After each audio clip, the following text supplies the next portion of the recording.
One man is being victimized by our own government. One man whom they fear, yet whom millions love. One man who is willing to take the poison arrows of lawfare. One man whose voice has been taken away by a corrupt judge operating in a corrupt system. One man who has been ridiculed and insulted. One man who refused to back down. One man who refused to back down. One man who refused to back down. One man who stands between us and them. One man that wants to see America protected again. One man who wants to see America prosper again. One man who understands that a man is a man and a woman is a woman. One man who understands and protects the blessing of life. One man who wants to restore American exceptionalism. One man who once again wants to make America that shining city on a hill for all to see. A place where all the people of the world glowingly set their eyes upon. America. One man who unashamedly wants to make America great again. That one man is Donald Trump.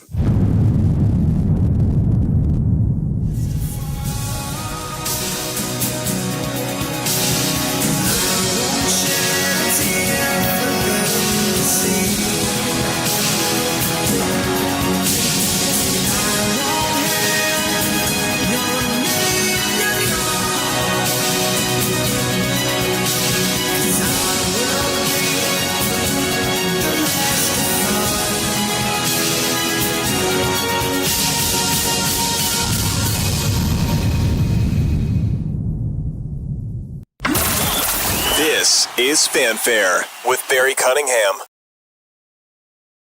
Breaking news into the Fanfare newsfeed. This is State Representative James Tallarico from Texas. If you're seeing this video, my Democratic colleagues and I have just left our beloved state to break quorum and stop Trump's redistricting power grab. Hey, howdy Texans, Brian Harrison here. We've got some breaking news right now. It appears that the Texas House Democrats, perhaps unsurprisingly, are beginning the process of engaging in a quorum break to stop the redistricting efforts. We were planning on voting on the redistricting map tomorrow morning on the House floor, but it appears the Democrats are in the process of or have already fled to Illinois, where their governor has apparently made preparations to welcome them. This is not unexpected, and this is not a failure. This is a failure of the Republicans. This is not something we should let the liberal Austin establishment blame on the Democrats. This tactic has been talked about for days and weeks. We knew this was coming. Here's what should happen right now. Number one, the Speaker of the Texas House, who, keep in mind, was the Democrat caucus candidate for Speaker. Okay, so it's his supporters that are fleeing the state, even though he's a Republican. It was the Democrats in the Texas House that elected him. So his supporters are the ones breaking quorum to stop the maps.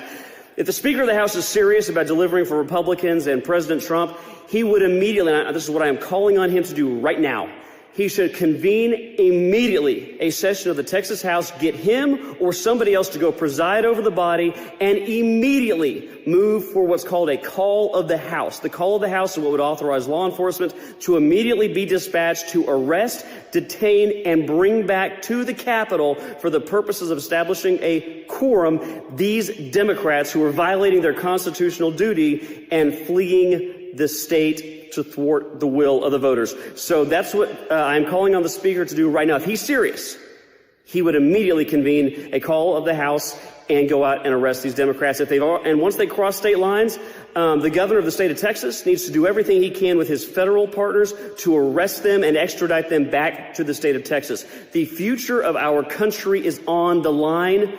The Democrats act like it's the weak establishment liberals in the Austin Uniparty. They need to stand up, show Texas, show America. They know what time it is. Be bold, demonstrate leadership, bring the Democrats back so that we can vote on these redistricting maps. Anything short of an immediate call of the House, anything short of all efforts to arrest them and bring them back is a dereliction of duty and yet another failure of the liberal rhinos that have controlled the Texas government for far too long. So this is an update. It's developing. We will keep you posted. I'm Brian Harrison. It's an honor to fight for your freedom and liberty. This is a developing story. Talk to you soon. God bless Texas. God bless Texas is right. So let me just get this straight so you guys can get it straight. I've told you many, many times, the Democrats have nothing. There is no way they can put up a fight here. Nothing they can do. And so the only thing that they can do is run like the cowards that they are and try to muck up things. Just want you guys to see something. I may have to cut before I get too far into the show. It looks as though President Trump is either in, well, that doesn't look like Washington, D.C., but it could be. And if he speaks, obviously I will jump to it, but he is landing, I believe this is on his way back from New Jersey, or this could be going to the airport in New Jersey to fly back to Washington, D.C. I don't recognize the area, but that's President Trump landing right now in Marine One. So we'll keep an eye on that, and we'll come back to it and see where he's going. Yeah, I like that picture. So that's we'll see if he makes any announcements while he's on the tarmac going from whichever airport this is back to the White House. But in any event, so we got the Democrats who are out here playing tag, trying to figure out where they're going to hide, spending not taxpayer money, but donor money, trying to, charter planes and get out of Dodge to do anything but do their actual work. This is not a real party. This is not a serious group of people. And I don't want to hear Jasmine Crockett's hood rat accent anymore. I don't want her playing tough. I don't want her pretending like she's all that. Because I can't say the word, but you guys know the word I would use. I'll use wussy right now. Because this is some high school level stuff here that they're doing.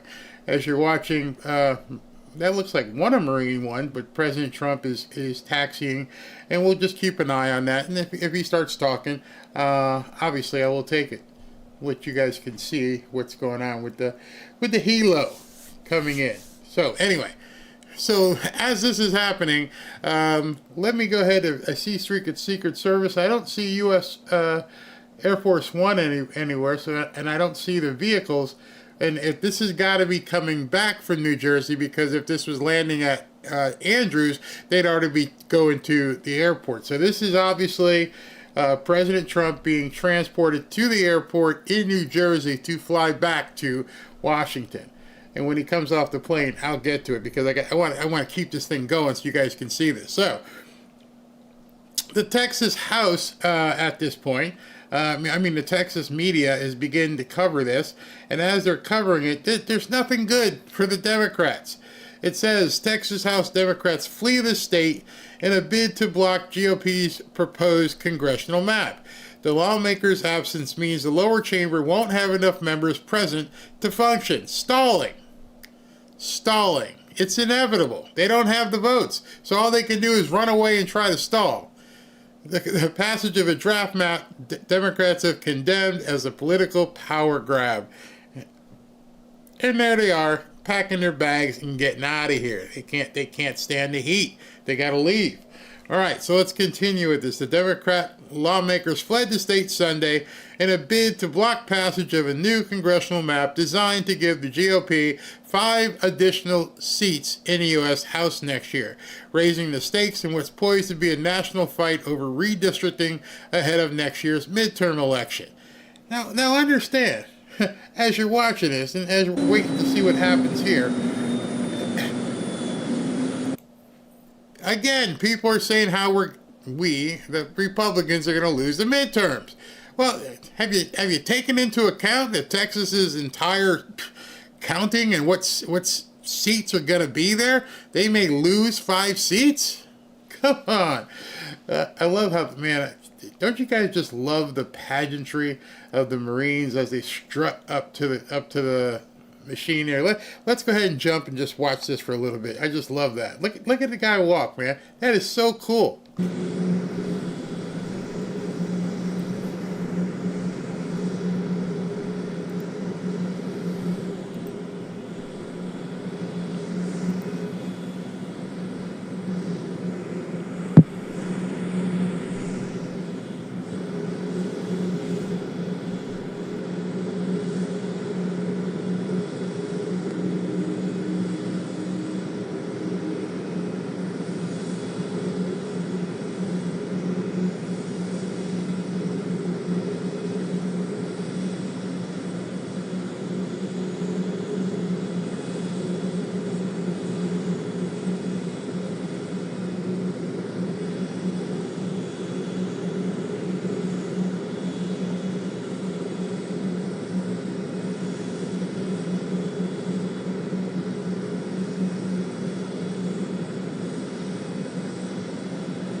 Thank you very much. We had a very good weekend in many respects. We're seeing phenomenal numbers in terms of the business we do with other countries and the business we do within our own country. I mean, really phenomenal numbers. We'll be announcing a new statistician sometime over the next 3-4 days. We had no confidence. I mean, the numbers were ridiculous, what she announced, but that was just one negative number. All of the numbers seem to be great. And so we'll see how that comes out. And if you remember, just before the election, this woman came out with these phenomenal numbers on Biden's economy. Phenomenal numbers. And then right after the election, they announced that those numbers were wrong. And that's what they did the other day. So it's a scam, in my opinion. My opinion is it's just additional scam. On Russia, Mr. President, can you say, have those nuclear submarines been deployed yet to face Russia? I've already put out a statement, and the answer is they are in the region, yeah, where they have to be. Did you say what Steve Witkoff's message will be to the Russians? Is there anything they can do to avoid sanctions at this point? Yeah, get a deal where people stop getting killed. They had a number that just came out that a tremendous number of Russian soldiers are being killed. And likewise, Ukraine, a lower number, but still thousands and thousands of people. And now we're adding towns where they're being hit by missiles. So it's a lot of people being killed in that ridiculous war. And, you know, we stopped a lot of countries from war, India and Pakistan. We stopped a lot of countries. And we're going to get that one stopped, too. Somehow we're going to get that one stopped. That's a really horrible war. You heard about Cambodia and Thailand. We got that one done. We got the Congo, which was going on for 31 years. Rwanda. That one's done. We stopped a lot of wars. This is the one we seem to be, this should be the easiest to stop, and it's not. I mean, Rwanda and Congo were going on 31 years when I got it stopped. 8 million people dead, at least. That's what they have, but I think the number is much higher. And the leaders of each country, Rwanda and the Congo, they were great. They were great, and they wanted it stopped. 31 years it went on. We stopped a lot of wars. Serbia, Kosovo was going to be happening, and I don't believe it will now, so we stopped that one too. Yes. You said you had more of an update to give us on Gaza, on the Gaza Strip. Can you give us any? Only we want the people fed. And we're the only country that's really doing that. We're putting up money to get the people fed. And Steve Witkoff is doing a great job. And we want Israel to get them fed. We're giving some pretty big contributions, basically to purchase food so the people can be fed. We don't want people going hungry, and we don't want people to starve. And there's some bad things happening. Do they see evidence of a genocide in Gaza? I don't think it's that. Look, they're in a war. Some horrible things happened on October 7th, as you know. It was a horrible, horrible thing. One of the worst I've ever seen. I've seen a lot of bad things since I'm president in terms of wars and potential wars. I mean, if you look at the one that we just stopped, there are thousands of people being dead already at the border between Thailand and Cambodia. Thousands of people. And I mean, I've seen some bad things, but that October 7th was with Hamas was really, really bad. Mr. President, can you give us an update on Steve Witkoff in Russia and what happens on Friday if the deadline comes and Russia has not agreed to a ceasefire? Well, there'll be sanctions, but they seem to be pretty good at avoiding sanctions. You know, they're wily characters, and they're pretty good at avoiding sanctions. So we'll see what happens. But Steve is focused right now on the border in terms of, we're talking about with Gaza, getting people fed. And he may be going, I think next week, Wednesday or Thursday, may be going to Russia. They would like to see him. They've asked that he meet, so we'll see what happens. Mr. President, what advice do you have for Republicans on Capitol Hill heading into midterms? What do they need to do? What can they do to, hold? Well, one of the things they're going to be talking about pretty soon are the tremendous drop in drug prices. You know, we've cut drug prices by 1,200, 1,300, 1,400, 1,500%. I don't mean 50%. I mean 1,400, 1,500%. Because we're going favored nations. We want the same price as Europe gets. We want the same price as other country gets. And over the years, 25, 30 years ago, it started where they were charging us much more. And I put an end to it, with the letter that you saw last week. So I think that's going to be a point. I don't know how anybody could win an election if they're on the other side of that issue. So we'll be dropping drug prices. It'll start over the next 2 to 3 months by 1,200, 1,300, and even 1,400% and 500%, but not just 50% or 25%, which normally would be a lot, because the rest of the world pays much less for the identical drug, and we're going to be paying the same thing. We're going to have a favored nations. We will pay as low as the lowest nation in the world. And then, Mr. President, I think it just came out $29 billion in July taken in tariff revenue. Could we see a potential rebate here, and what would that look like, and who would qualify? Well, we're going to pay down debt. We have a lot of money coming in, much more money than the country's ever seen, by hundreds of billions of dollars. And there could be a distribution or a dividend to the people of our country. I would say for people that would be middle-income people and lower-income people, we could do a dividend. But one of the things we're going to be doing is reducing debt. But we have hundreds of billions of dollars pouring into our country now. We should have done this many years ago. And I did it in my first term with China. We didn't get to the rest because COVID hit. And you couldn't really go to France and Spain and Italy and say, let's start talking about some tariffs. But China was paying us hundreds of billions of dollars in tariffs, and we did it then. And then Biden screwed it all up. He screwed everything he touched, he screwed up. So, thank you. When will you endorse Winsome Earl Sears in the Virginia governor's race? Yeah, I would. I would. I think probably she's got a tough race. She shouldn't have. But because the candidate she's running against is not very good. But I think she's got a tough race. But I would, yeah. When will you swear in Jeanine Pirro to be the I will happily swear in Jeanine Pirro, who's going to be fantastic at what she does in D.C. Over the next very short period of time. I think she's going to be fantastic. Don't forget, Jeanine Pirro was a great judge and a great prosecutor. And because she was so good, I was there. She was an amazing prosecutor and judge. And because she was so good, they drafted her into show business. And she did fantastic. You know, The Five was the #1 show, et cetera, et cetera. Jeanine Pirro was also really good at that. But her real love is exactly what she's doing. And that's what made her such a success in show business. So Jeanine Pirro is going to be amazing. And I'll swear her in as soon as we can swear her in. We need her.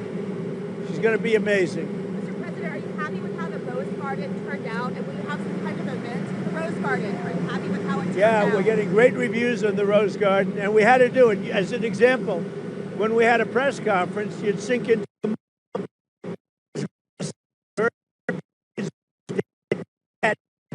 it would take 3, 4, 5 days for it to dry out, and we couldn't use it for really the intended purpose. So whether they had events or they had news conferences, we couldn't use it. And it's a beautiful white stone, and it's a stone that's the same color as the White House itself. And because it's very white, it's going to reflect the heat. It's not going to be very hot, like if you had a dark stone. So, yeah, we've gotten great reviews on the Rose Garden.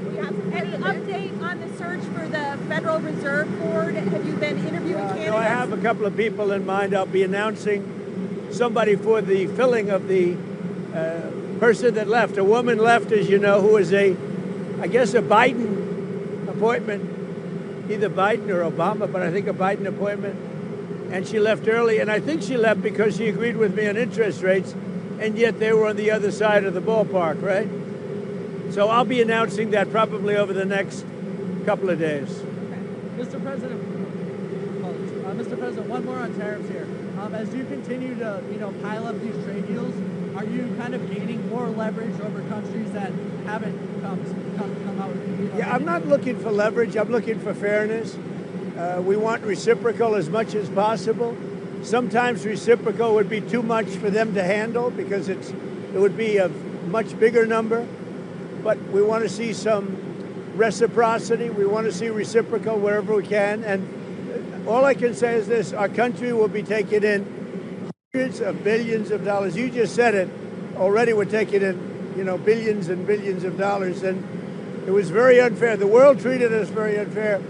But the next big move is going to be the price of drugs. Because you could buy something in London or in Germany, someplace in Germany or many countries where it's 1/10, 1/3, 1/4, but sometimes 1/10 the price of what it costs to buy it in New York or some other place.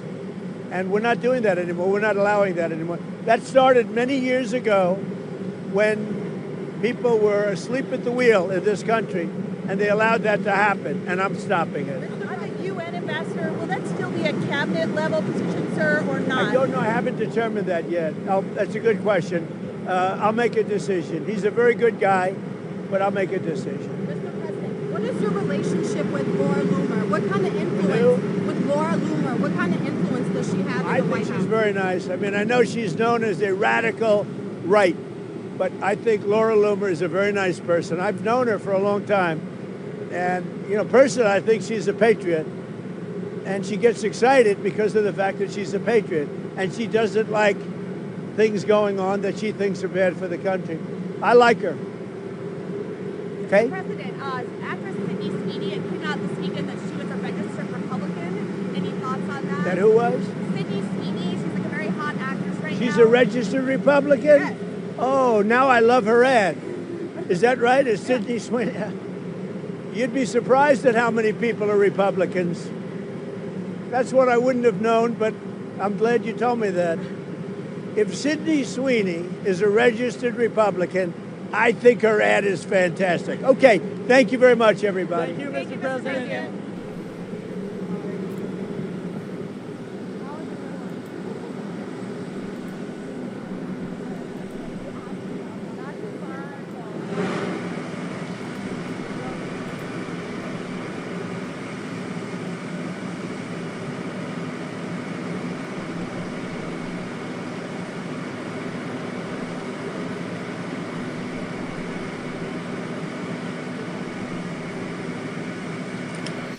Alrighty then. two little tidbits there. I like Laura Loomer, he says.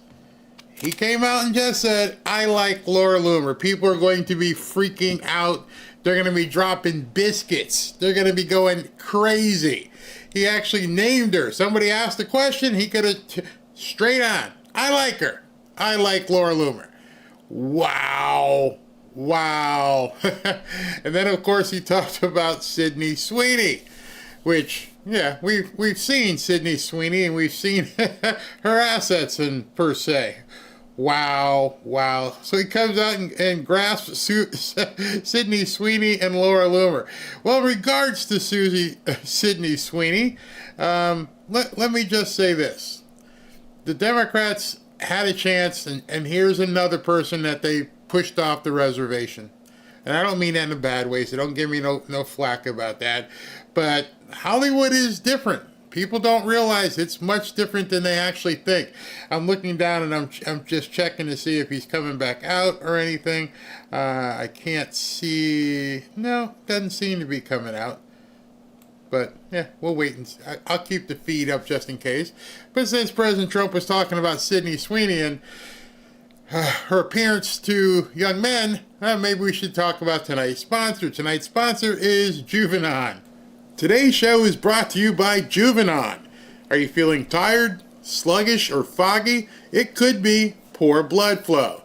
Blood Flow 7 by Juvenon is scientifically designed to support healthy circulation, so you'll feel energized, clear-headed, and vibrant again. It's packed with natural ingredients like nitrocyanine, I hope I said that correctly, S7, and trans resveratrol. Blood Flow 7 works by boosting nitric oxide levels, a molecule that relaxes blood vessels, helping your blood flow freely to every corner of your body. And that means more oxygen and nutrients to your brain, heart, muscles, and even those places that might need a little extra help as you age. They call it a lifting. They also use another word, but I'm not going to use that word. You know what that is? The word, it starts with an E. You know what the word is? If I ever used it, I'd be run out of town by you people. Oh, behave. Yeah. Yeah, baby. Yeah. Let's talk about the fact that President Trump incited an erection. Explanation was not they didn't like Donald Trump. They said he participated in an erection. With just one dose a day, you can reclaim your stamina, support heart health, and improve overall vitality, all without any caffeine or stimulants. Try Blood Flow 7 today and feel the difference where it matters most, inside your veins. All right, so enough innuendos. Let's talk about something President Trump just mentioned. As I looked at my notes, he mentioned he was quite happy, animated happy, about Judge Jeanine being confirmed. There's something there. He also, it was interesting, he doesn't force it, but they didn't really get into, once again, I believe they have been told to stay away from Russiagate. Don't even ask a single question. Don't go there. We do not want President Trump talking about Russiagate and all the stuff that Obama and Brennan and Clapper and Comey and the whole rest of them, Hillary, don't go there. So they don't even ask a question. And he seems to be okay with that.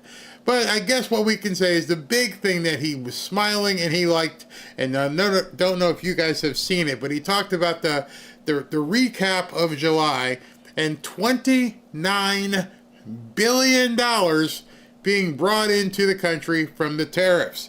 Here's a chart, and it says, great news, the Trump administration brought in a record-breaking $29.6 billion of tariff revenue in the month of July. And just look at this. There was another guy who was president, and it was way down here. Their best month looked to be, I don't know, around here somewhere in 2022, dropped way below 10, and then look at what happened since President Trump has taken office. Look at that. Skyrocketed. He told the truth. You didn't need a whole bunch of different things. You just needed a new president. And it's happening. $29 billion. Wow. Might as well just go ahead and cancel the IRS right now. All right, somebody had a question. As we're going to go segue back to Texas, get back on track. If we're still talking when President Trump lands in Washington, I'll cut to it and we'll see if he's on. I had a question from Anthony. Anthony says, why can't the Republicans vote without the Democrats even being there? That would be a great idea, except there's this thing called a quorum. So let's figure out if we can't let everybody know what a quorum is. Here's what a quorum is. It's basically the House minimum. I guess you could say it that way. Texas Democrats fled the state Sunday in a bid to block passage of a new congressional map designed to give the GOP 5 additional seats in the U.S. House next year, raising the stakes in which is poised to be a national fight over redistricting ahead of next year's midterm. The maneuver, undertaken by most of the Texas House 62 Democrats, deprives the Republican-controlled chamber of a quorum, meaning how many people you have to have in place to actually do business.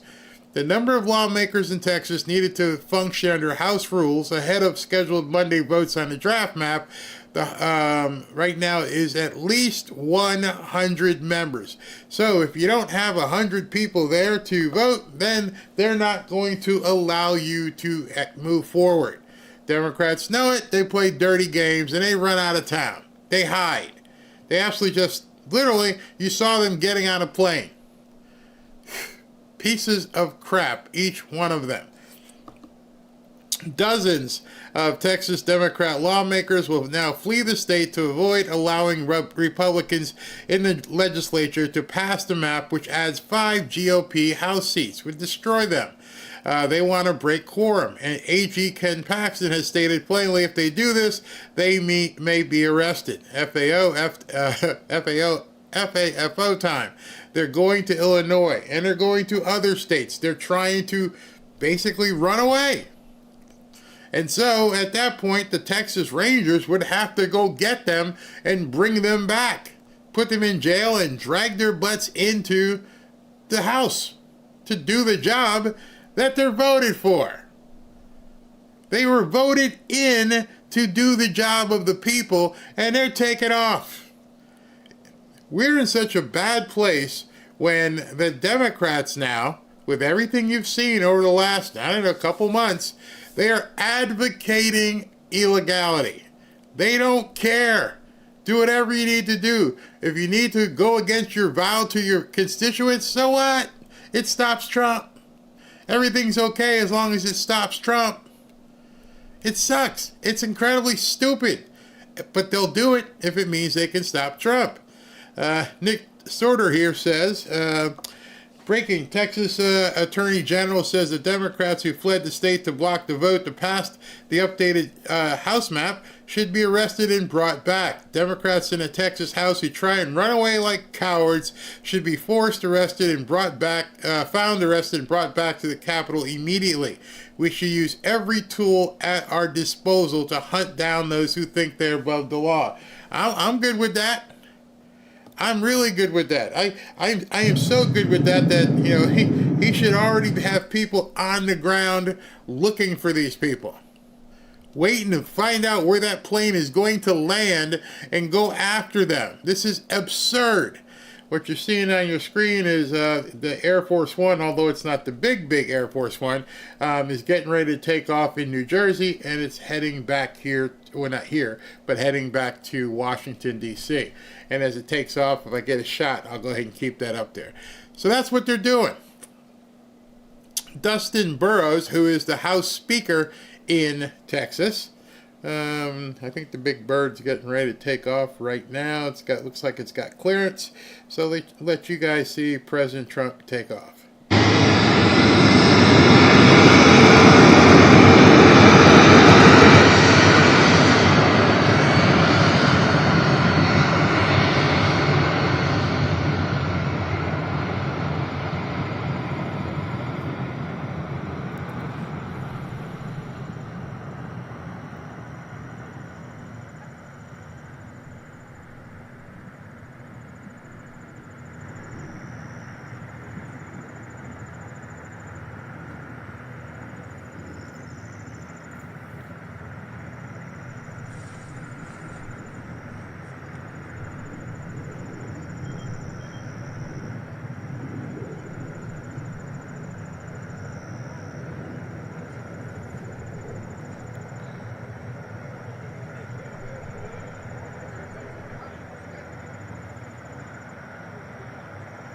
Okay, that was live. So at 8:20 or so, 8:19, he was up and out into the air.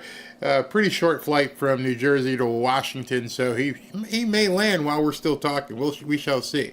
All right, so let's see what the Texas House Speaker of the House has said, because people want him to go after these people. However, he's being kind of lackadaisical, as a rhino would be. It says here, the Texas House will be reconvening at 3 o'clock tomorrow. If a quorum isn't present then, which it won't, to borrow the recent talking points from some of my Democrat colleagues, all options will be on the table. Now, of course, that's not sitting well with people like Brian Harrison. Brian Harrison was the guy you saw in an earlier video. He's a Texas state rep from HD10. And he says the Democrats are fleeing now, but the speaker they elected is announcing he will wait 24 hours to take action. The House should be convened immediately to issue arrest warrants today. Burrows never should have been speaker, and he should have been vacated during the regular session. But he wasn't, so that's who you got to deal with right now. Now, I don't know when they were going to take the vote. Are they over or AWOL as of right now, or are they not going to be AWOL until tomorrow morning? And then, of course, this imposter, this complete fake, fraud, phony. Update, Congressman Jasmine Crockett is now sounding the alarm that the new Texas U.S. House map from Republicans would make her lose her seat. It just keeps getting better and better. Yep, so she's on the run now too. She's on the lam, taking off, do whatever you need to do, hide. We can't have this happen. We can't lose my seat. Oh my God. But it's inevitable. So what's gonna happen, just to let you guys know, they're intending to stay out for 10 to 14 days because there's only so much time left in the general session of Texas in order to get the laws taken care of. So they're saying if we stay out in 10 days, then there won't be a session, except for the fact that Greg Abbott is going to call for an emergency session. It's inevitable. They can't do anything. This is just a PR stunt. They literally have no power. They're spending all this money, running all around the country, trying to abscond, being encouraged by their leaders, and there's nothing to gain from this. They think this is a positive. They think, obviously, that their constituents will see this and go, they're doing their job. They're making sure Trump doesn't win. That's what they want to do. And then here's, what's his name? His idiot. Hakeem Jeffries, doing his best Timu Obama move, trying to explain to people why this is a good thing.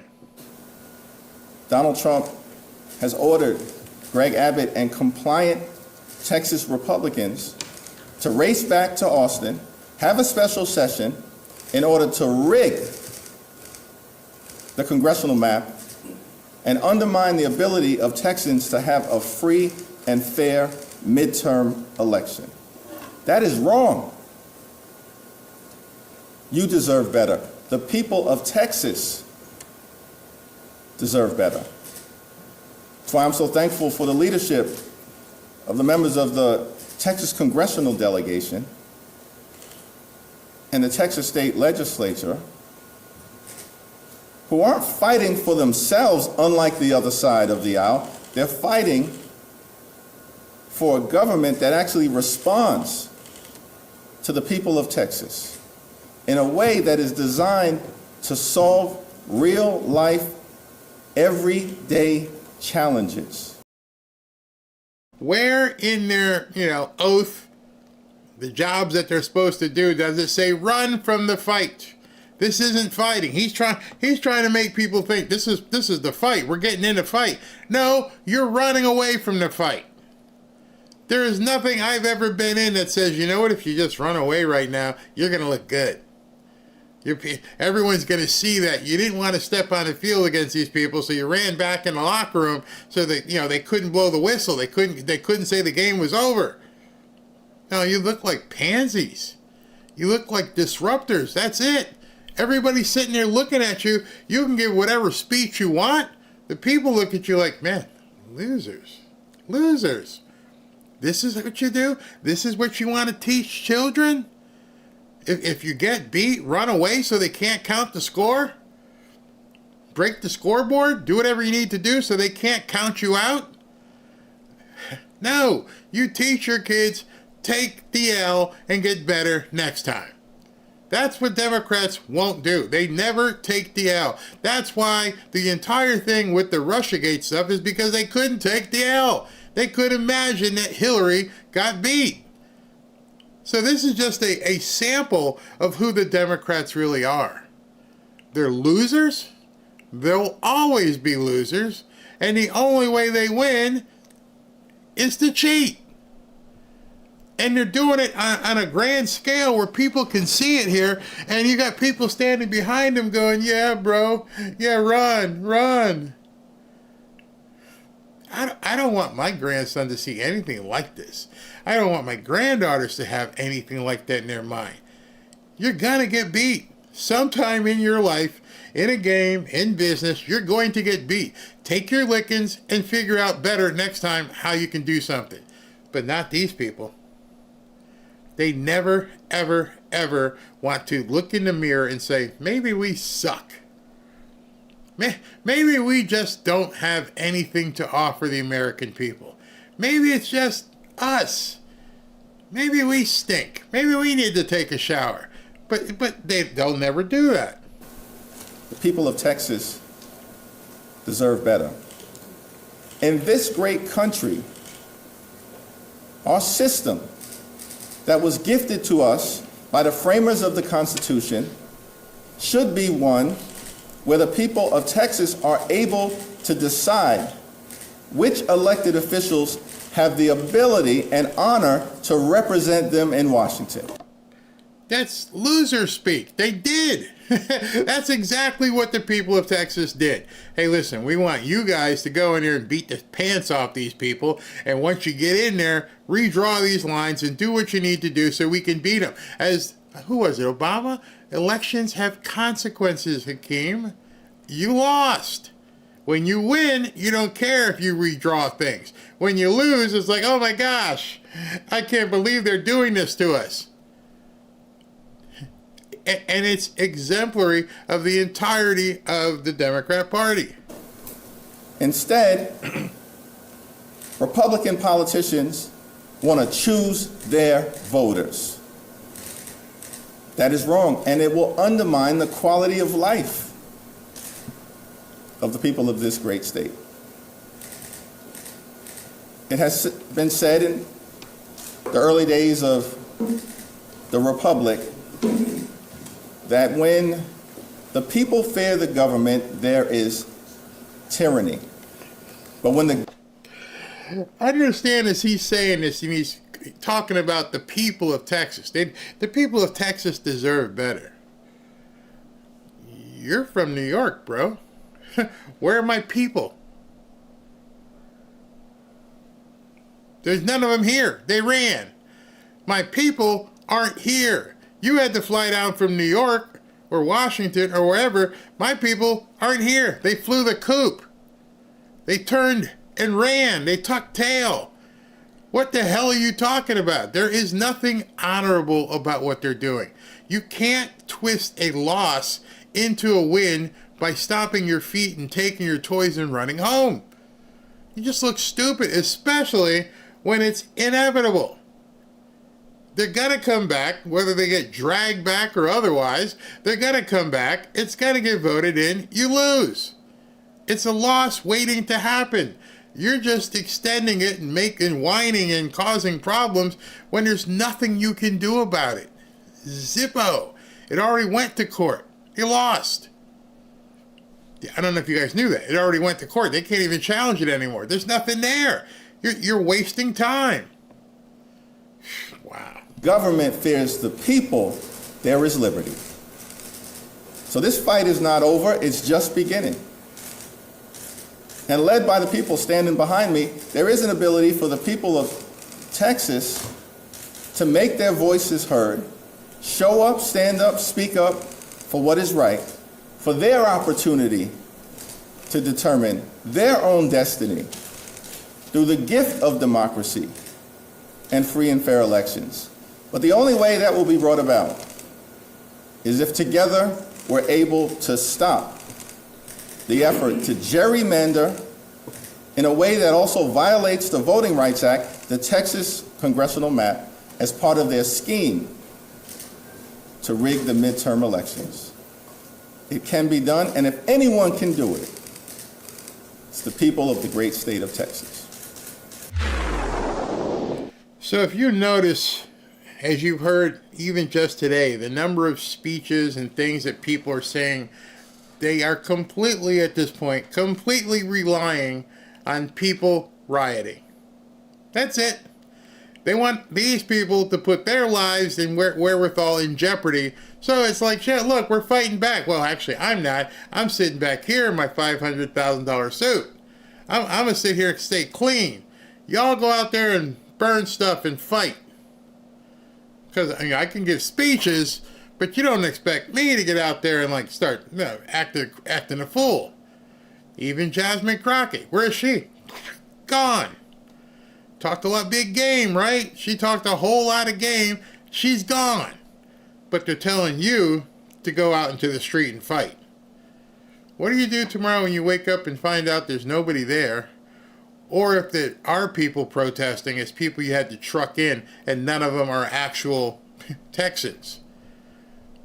This is the kind of thing I see, and it just tells me over and over and over that Democrats are completely lost. There's nothing. They know they've got nothing. I know they've got nothing. You should begin understanding they have nothing. The problem is we've got some Republicans who don't seem to get it, that you can stomp these people into oblivion. There is no Democrat Party unless you allow them to have oxygen. And that's what they're doing right now. That's what influencers are doing. They're out there giving these people oxygen when they should be trying to just close it off. Just end them once and for all. Finish them, as the game Mortal Kombat has said. It makes me sick. I mean, as a former player in sports, it makes me absolutely sick to see people playing games that losers play. That you stand up and you try to do everything you can to just muck up things. It doesn't make any sense. I have no respect for you. If I had any, it would have been gone. Now it's just like I just look at you with complete, utter disgust. That is definitely not American. You know, when they bandy that around, hey, you know, American, and we fought for this. The people who fought for this country didn't turn tail and run. And so how can you besmirch people who were in our military, who fought for you to be standing up there as a black man talking crap? You were still given that right by people who died, who didn't turn around and run. And you got Democrats who are okay with that? And we might lose a midterm because they want that? Oh, I'm sorry. I can't buy that whatsoever. Not me. Nah, forget about it. Before I go on, let me talk to you guys. Rhinos don't help the cause at all. Gina says, I've never seen anything so pathetic. They're trying to make losing look appealing. Hey, we lost and there's nothing we can do, but we're going to go ahead and run away and spend all kinds of money and for nothing. Democrats always recommend leading from behind. Other people just call this falling. If they get riots, the elites were hoping to dominate us and take us down any way possible. Well, I'll tell you what. If I was going to be a rioter, I'm not really sure I'd want to be doing it in Texas. Maybe in one of the liberal enclaves, but don't venture out. Don't venture outside of maybe Austin where the college is. Just do what you need to do right there. Because you go in some other areas of Texas, losing it is the last thing that would be on your mind. Literally. Ooh, that would be funny. Yeah, they did try this. They did try this earlier. Where is it? When are Democrat legal voters going to wake the F up? I don't know. I don't know how somewhere inside anybody looks at this as. I can't imagine the character of anybody looks at that and go, yeah, this is pretty good. We're running away from our obligations. We were voted to come in here and do this stuff, but you know what? Our plan now is just to mess things up. Nah, that's disgusting. That's less than it. Somebody asked me, am I losing weight? I hope so. I hope so. Victimhood is their motto. Indeed. They keep making, what do we got here? They keep making themselves look worse and worse and worse. They're tired of, maybe they don't know how to do anything else but cheating and lying. Well, one of the reasons why, and I think we can see that, they're setting up the feed in Washington, so he can't be landing already, but we'll go there, is because the quality of the character of the people that they continue to vote in. You've seen the hearings. You've heard them talk. They're not the brightest tools in the shed, and this is what you get. If you're going to vote in somebody like Jasmine Crockett, if you're going to vote in people like AOC, a bartender, this is what you get. These aren't people who are used to winning in anything. And so it's okay for them to run. It's pretty cool. We'll have some drinks on the plane, maybe get some twerking done, but at least, we head to Chicago, we'll head to LA, and we'll be, sipping in the clouds while your people are back home in Texas. It's disgusting. What makes me sick is these damn games they're playing, playing around, and I don't pay for employees screwing around. Why should I pay these political liberal idiots to screw around? Good point. If they can't win, what they say here, I think you don't stay for something, you'll fall for anything. Absolutely. I completely believe that. Democrats have never had a winning hand. Even when they thought they did, they didn't. They plan to pull down, what was that, the Sam Houston? Good luck with that. They plan to pull down the Sam Houston statue. Guns and trucks showed up to defend it. Exactly. Texas in the house. What's going on? Now, you guys must be pissed off about this kind of stuff. Democrats hate America and real Americans. And I think that's one of the things that bothers me the most, is they try to posture and quote as if they're doing it for America and democracy, when you can't stand it and you're running away from what you should be doing. And by the way, it's a constitutional republic. You people just will never say that. Never, ever, ever, ever say that. Because it means you got nothing. But we can see you got nothing. All right, so let's move on from Texas, and let's just hope that things turn out the way they're supposed to in Texas. And I want to jump to the next story. Stephen Miller appeared on Maria Bartiromo's show early this morning, and he laid it down. He laid it down hard, and we're going to take a listen to Stephen Miller on Maria's show. I'm keeping an eye on the feed to see if President Trump is going to land, and then he's going to go to the White House and may talk again. All right, let's listen in. And I want to start with the Russia collusion story, because I know you lived it as well. They also tried to spy on you. They wanted your emails, subpoenaed you, as they left people really with their lives changed. Your reaction to what was released this week?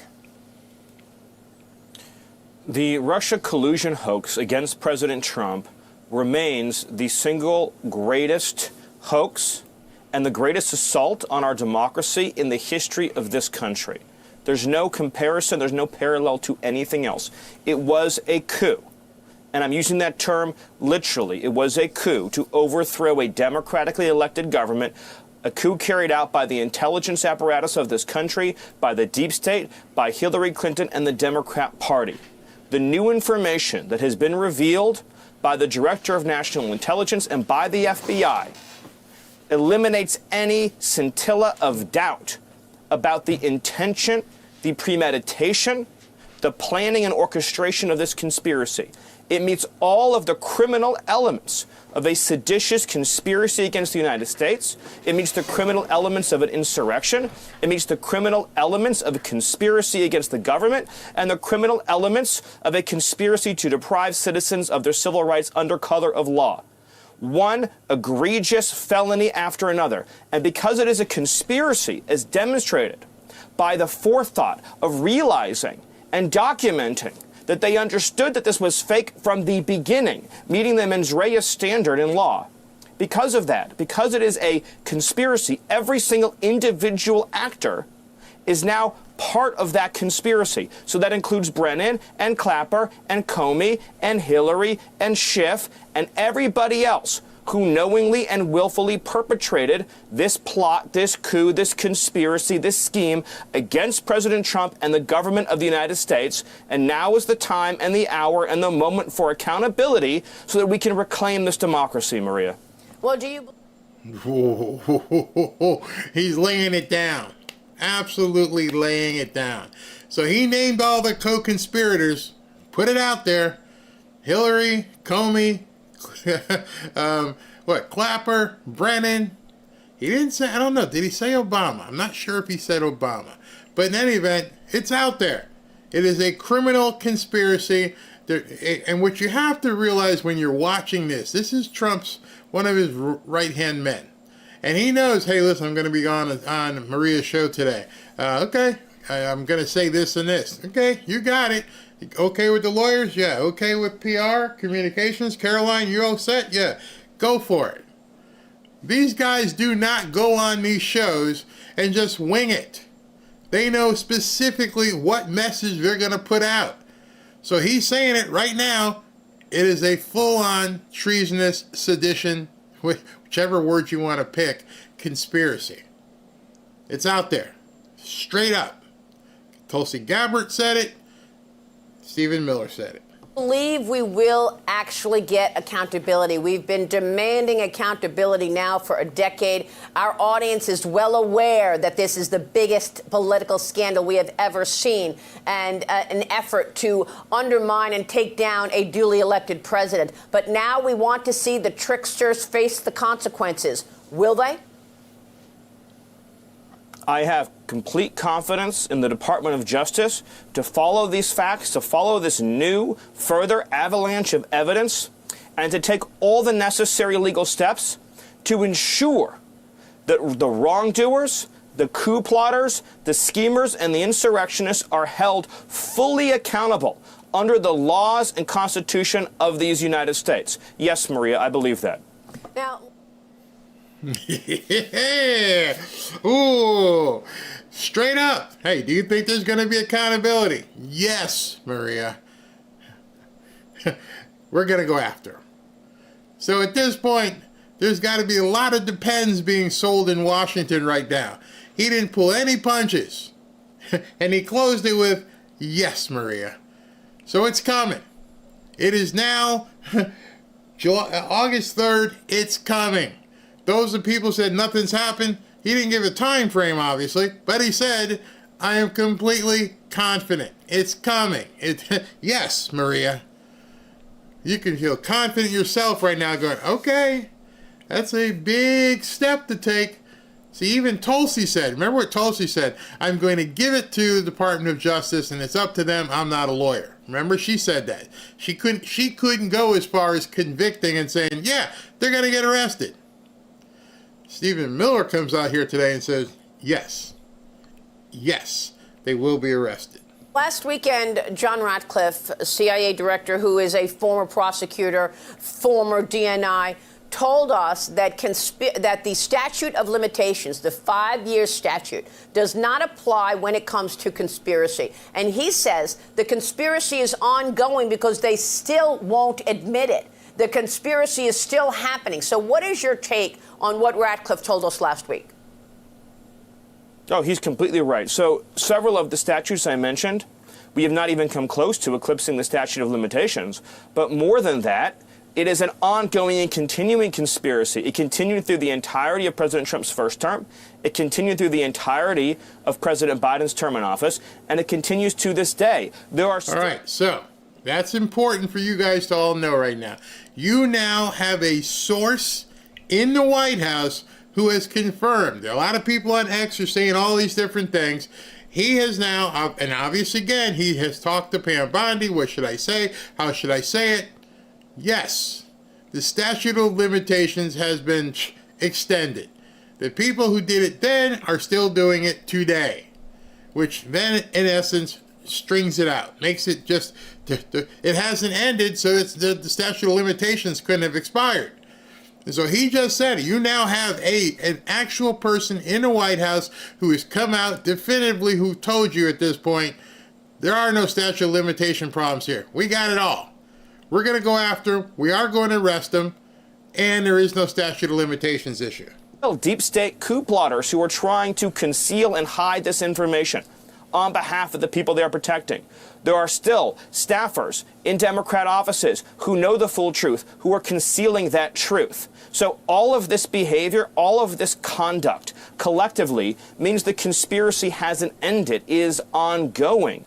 Comey in particular has throughout the years engaged in conduct and lies, public statements, and testimony in front of Congress. False testimony whose sole purpose was to perpetuate and continue the conspiracy. So I have every hope and expectation that the Department of Justice, under the leadership of our courageous Attorney General, will follow these facts and follow the evidence and deliver justice. Because if we have a country where we can continue to have FBI careerists and CIA careerists, deep staters who will fabricate and doctor evidence, who will create and produce fake material, fabricated material, phony information to try to go after their political enemies up to and including the president. If we continue to create the impression and the reality that there is not a criminal, a severe criminal penalty for such conduct, it will never stop, it will never desist. It will keep on going forever.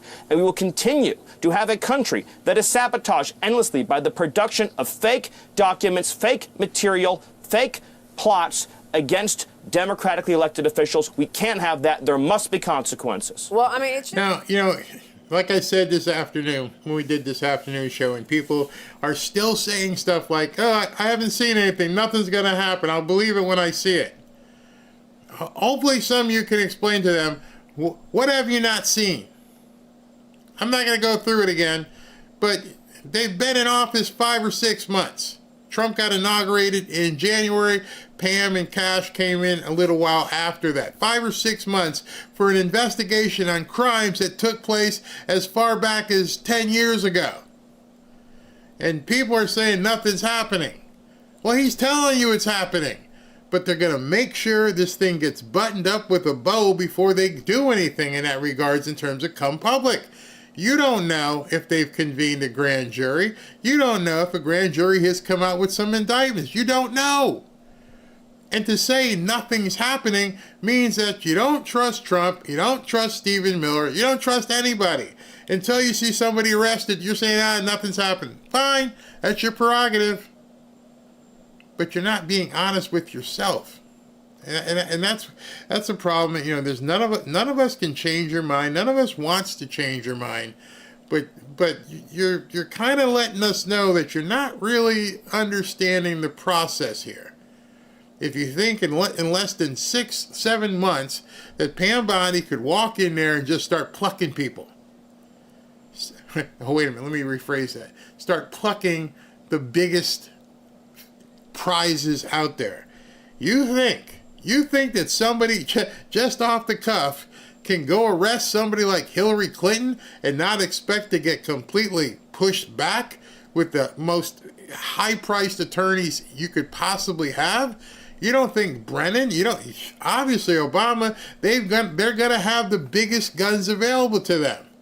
So you better make sure every T is crossed and every I is dotted, as President Trump is already landing. Here he comes in.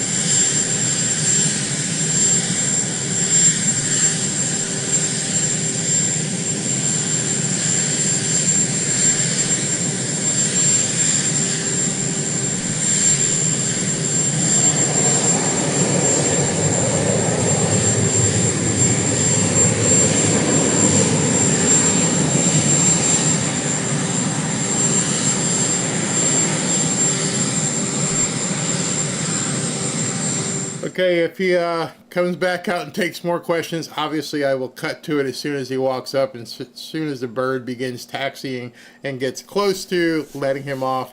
I'll even let you guys see like when he deplanes. But let's continue with Stephen Miller. It's extraordinary to me that the mainstream media has completely ignored this story. And they obviously were complicit from day one, being the quote-unquote useful idiots of the cabal to spread this nonsense across the world. But the Russia collusion lie had such an incredible impact. People went to jail. They should not have. People were raided. They raided Mar-a-Lago, President Trump's home, looking for these documents, according to Devin Nunes, who told us By the way, that's a great week. point. The Mar-a-Lago raid was a perpetuation and continuation of this same conspiracy. They went in search and in hopes of trying to recover the documents that would implicate their own criminal conduct. That's right. Yes, yes. I told you. Yeah, that's what this whole smokescreen was. They weren't looking for some classified stuff. They were looking, what did he do with all the goodies? He took the goodies. The goodies are gone. We're going to hang. He's got it. And then he told them, I got everything. You got caught, and I got everything.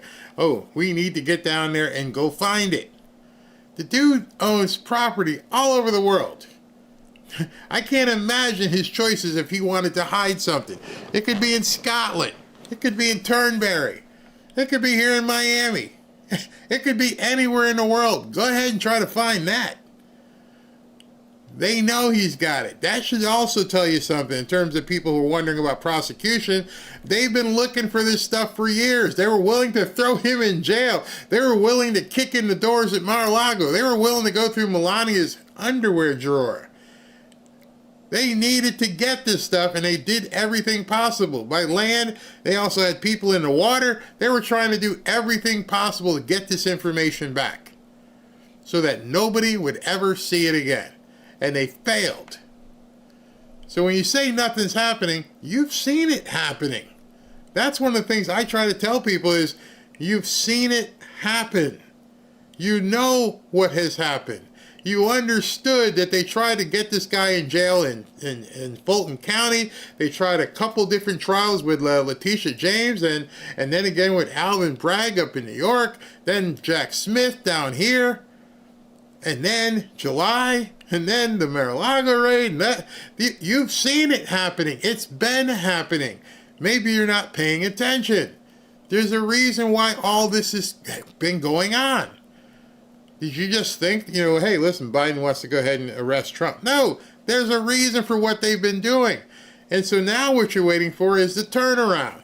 I don't know if you noticed, but Jack Smith just got put up for a criminal referral. I mean, they're going to be going inside of Jack Smith's butt. I don't know if you saw that.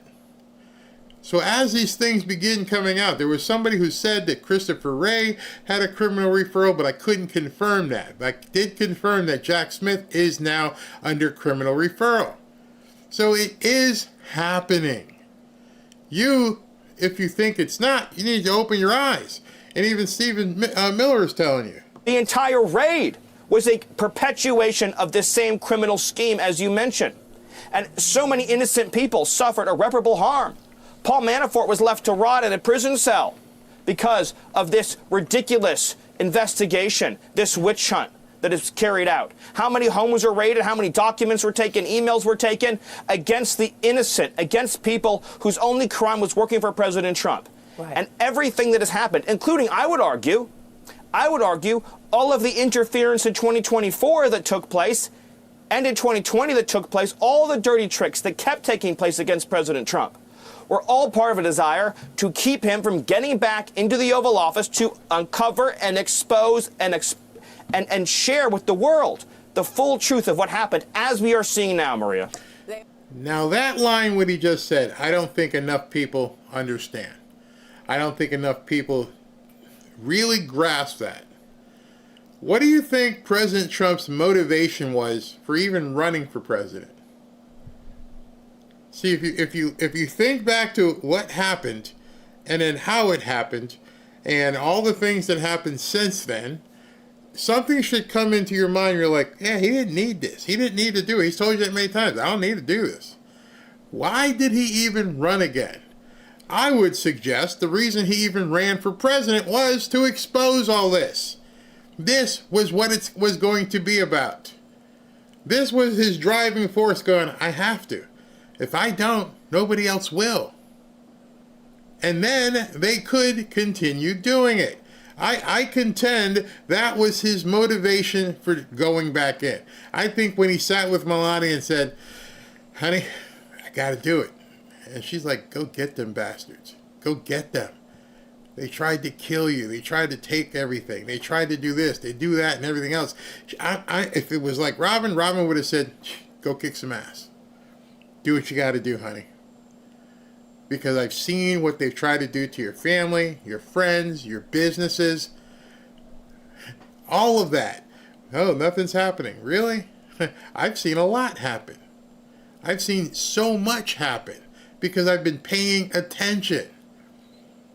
And there's stuff, obviously, that we don't know. Because everybody says, yeah, President Trump has had 2 attempts on his life. That we know of. You see, we don't see when that plane gets off the ground and flies, what's around him. You know, we've heard about the presidential escorts and the F-16s or whatever, F-22s, whatever, but they're escorting him. How many times have they had to divert? I don't know. I have no idea. But I can tell you, he's in peril all the time. Why? So something is happening. You just got to pay, better attention. Also set up General Mike Flynn. Let's not forget about that. There was so many implications of this lie, but even more so, let's talk about the impact to the American people. Because while Adam Schiff was going on the Sunday political shows, and he was the chairman of the Intelligence Committee for a time, saying there's collusion in plain sight. When you have that kind of a title, you're the chairman of the Intelligence Committee, and you say there's collusion in plain sight, we believe you. You've got the job. You must have seen more than we've seen. So to outwardly lie like that because you have that title. Same thing with former director of CIA, John Brennan. He's got that title. We believe him because he says it. So all of this, when they were running around, Russia, Russia, Russia, how much did they miss? How much did they leave on the cutting room floor? For example, right now, we are dependent on China for 90% of the underlying components for our prescription drugs. We saw Russia invade Ukraine, more territory. We saw Iran continue to build up nuclear weaponry. All of the things that actually matter to the American people were not the focus the cost, for the 10 cost years. Is incalculable. The cost is incalculable of having the entire security apparatus of this country focusing on the hoax instead of the real national security threats facing America. Right. Lie after lie after lie that was told to the American people, preventing us from actually solving our relationship with Russia, preventing us from actually developing security and independence from all of our adversaries around the world, dealing with these big geopolitical questions. Instead, we were consumed endlessly by the same hoax, the same lie.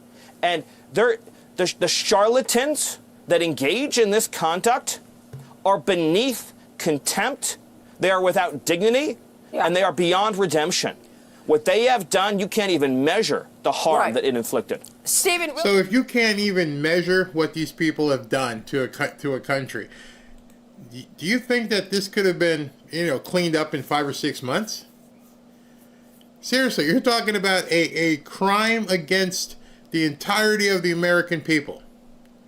And you got people saying it's like it should be in a microwave. I've seen popcorn. I used to go and pop it, when you do the Jiffy Pop. But now you put it in the microwave, so it goes pop, pop, pop in 2 minutes. This isn't instant. It's not instant coffee. It's not a Keurig. This is a huge, maybe the biggest criminal conspiracy in American history. And we've got people saying, no, I don't see anything. I don't think anything's going to happen. Well, luckily, we have this guy. He's coming in right now. Hold on.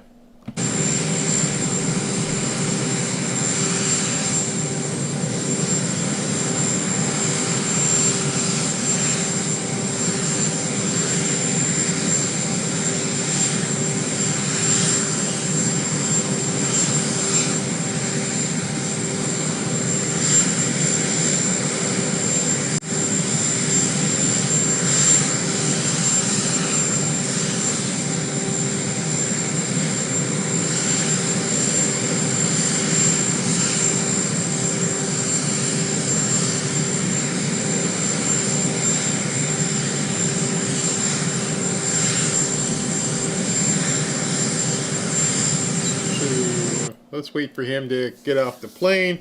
Not sure if he'll take questions a second time. He may just get off the plane, get right in Marine One, and head back to the White House after that quick flight. Jimmy Clark says maybe it is the biggest in American history. Every time I tell my girlfriend in Ireland we got Democrat rats this time, she tells me where are the rest. Yes, okay, yes, we understand. Oh, I didn't know this. Lonnie Anderson died. Wow. God rest her soul. Patty says, microwave popcorn is no good. Chemicals. And what do you see? Oh, people walking around on the plane.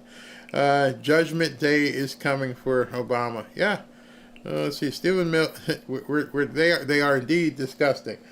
Stephen Miller is, I have been patient for almost a decade. Should I go ahead and address that? Let me go ahead and address that. No, you haven't been patient for almost a decade. Here's why. During President Trump's first term, I've said this many times, he was surrounded by snakes that didn't allow him to proceed. And then 4 years of Biden and Kamala where nothing was going to proceed. And before that was... So you haven't been waiting for 10 years. You've been waiting essentially for 5 months. When you start your clock ticking and understand what happened before, then you realize, yeah, we saw it, we knew it, but nobody could do anything. And so now it actually can happen. Here comes President Trump.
right, so next stop would be the White House, obviously, and if we get the feed for that, I'll jump over again. I didn't mean to, again, I had so much content tonight, but I didn't know we were going to be able to get the feed for this, but I see in the chat that you guys like to see this, so I'm glad you do, because I didn't know, should I show this stuff? That people care? But obviously you guys care, so yeah, we'll do that. Whenever I can get the feed, we'll go ahead and take that stuff. Let's finish up with Stephen Miller.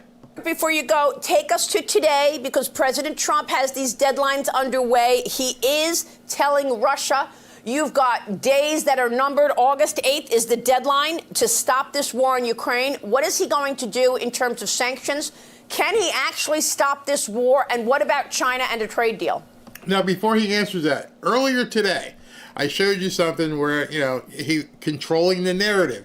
And there's supposedly, he said that he was sending the submarines off the coast of Russia, which I had said to you that if they were really getting ready to do something, they wouldn't tell everybody that they're sending submarines over to the coast of Russia.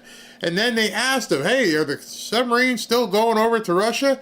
And he just said, if you guys remember, somewhere around there. That's a different answer. Somewhere around there. That if I was Vladimir Putin, I went, wait a second. Now you're being coy? Before, hey, we're going to go ahead and put some subs on the side of Russia. Now it's like, yeah, somewhere out there. That could be anywhere. That could literally be anywhere. That's when people want to come to the table. Now you don't know where they are. You can't find them. And he just says, yeah, they're somewhere out there. I remember when he said that before. And then all of a sudden, boom, goes in Iran. Oh, yeah, we're going to send them to Guam and do this stuff. And think about that. Well, so first of all, we've never been in a stronger place economically than we are right now. Not only because the president passed the largest ever tax cut and relief in American history, not only because he's opened up American energy to a degree never seen before, eliminated all of the wasteful regulations, streamlining our economy, but because he has used trade to strengthen instead of weaken America. The trade deal with the EU, the trade deal with Japan, the trade deal with Korea. Yep. The tariff revenue that is reducing our deficit. So now we're in a position of economic strength to deal with Russia and to deal with this war that he inherited from Joe Biden, who is responsible for this travesty. The whole Democrat Party is responsible for this travesty in Europe. So what he said very clearly is that it is not acceptable for India to continue financing this war by purchasing the oil from Russia. People will be shocked to learn that India is basically tied with China in purchasing Russian oil. That's an astonishing fact. India portrays itself as being one of our closest friends in the world, but they don't accept our products. They impose massive tariffs on us. We also know they engage in a lot of cheating on immigration policies that is very harmful to American workers. And of course, we see again the purchasing of oil. So President Trump, look, he wants a tremendous relationship and has had always a tremendous relationship with India and the Prime Minister. But we need to get real about dealing with the financing of this war. So President Trump, all options are on the table to deal diplomatically, financially, and otherwise with the ongoing war in Ukraine so we can achieve peace and end the war that the Democrat Party and Joe Biden are responsible for. Preach, bro. Preach. Definitely preach. End the wars, please. Stop all this craziness.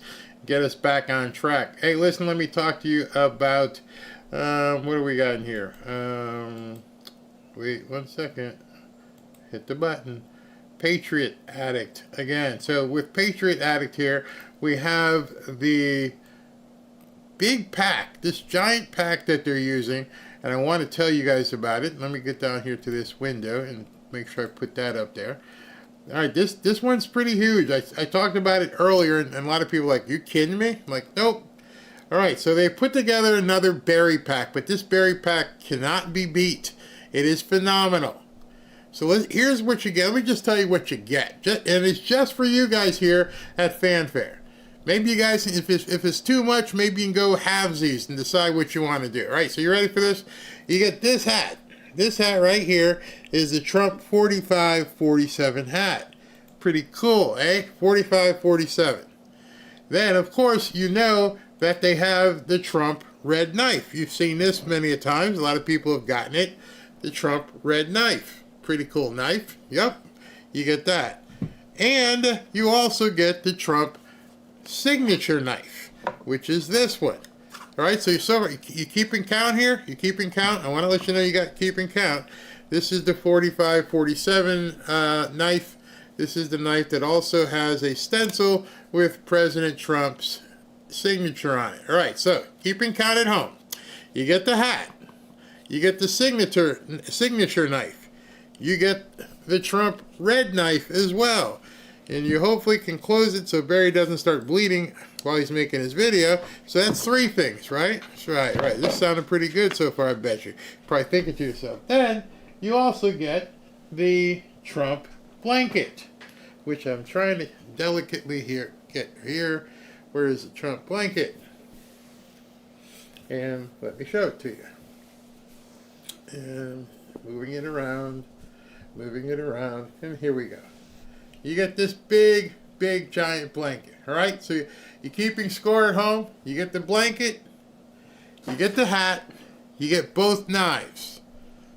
Blanket, hat, both knives.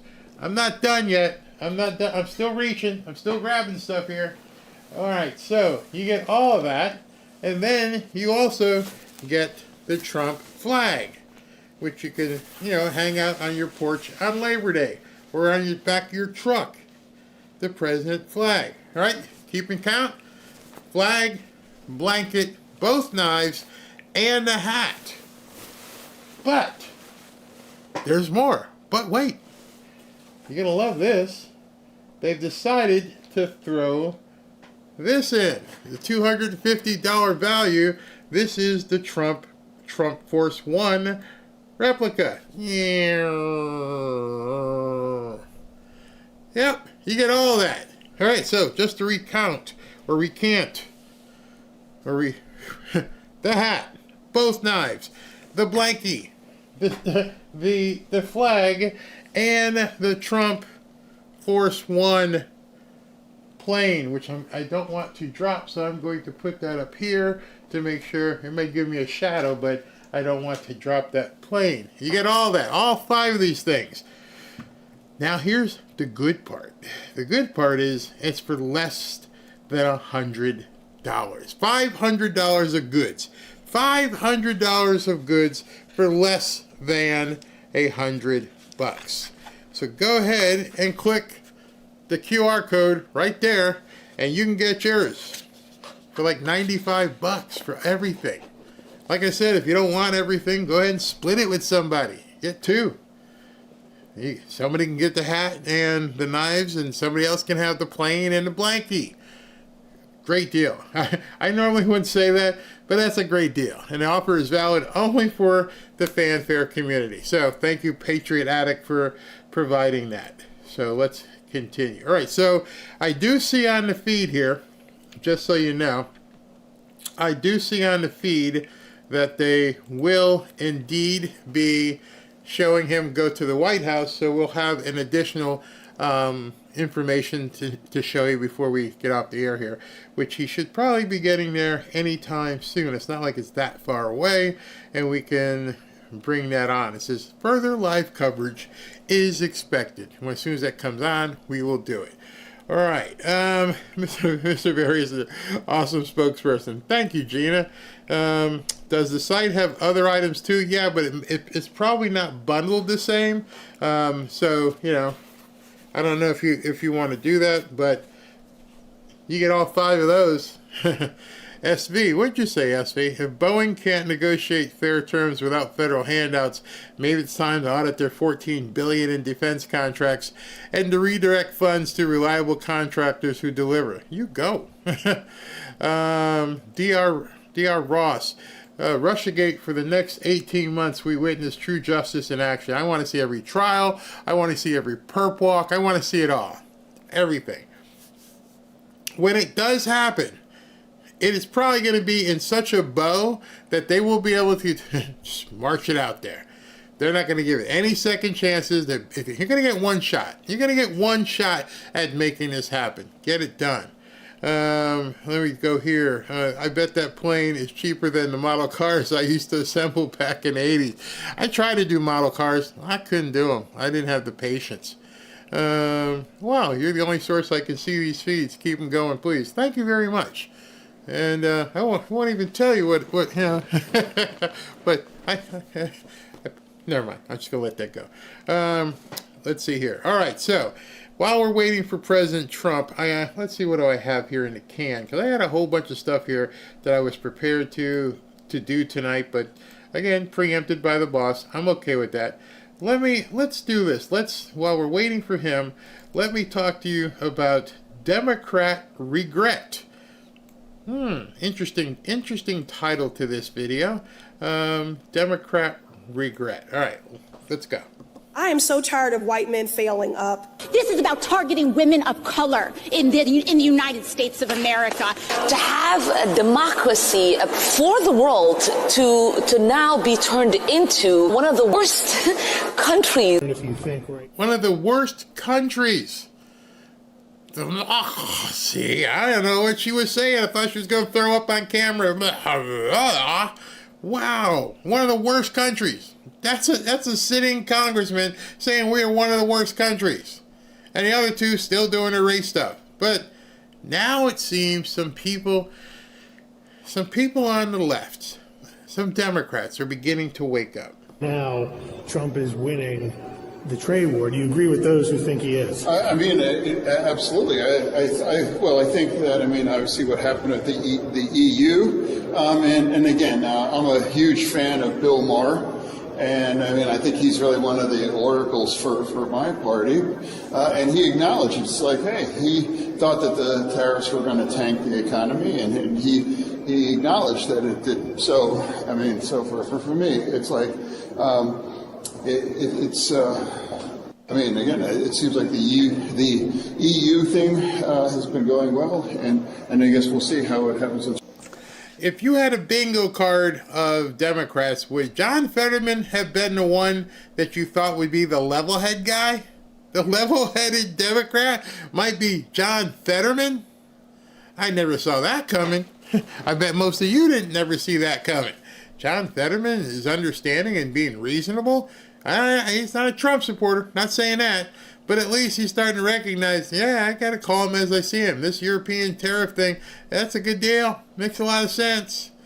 But now I'm gradually taking you to some of the stronger turnabouts. Some people are like, yeah, I was wrong. What are you wrong about? Hi, Chris. First of all, I want to tell you I love your show. And then I want to tell you that I'm not too proud to say that I am wrong about Trump. I'm a proud Democrat. How so? And he's done a lot of things. Immigration. I'm happy about what's happening with immigration. I thought the stock market would tank, and I'm pretty happy with my 401k. There's a few things that I just thought things would go wrong, and I'm very happy. Well, that is big of you to say. It'll probably lose you some friends in this polarized environment that we're in right. Why? Why would it lose her some friends? She tells Chris Cuomo, hey, listen, I was wrong. Why? Well, because my 401k is doing better. In just 6 months, I'm making some money. Remember, that's why you even have a 401k. You have a 401k because you'd like to see it be your retirement. You'd like to see it grow. That's the only reason you have it.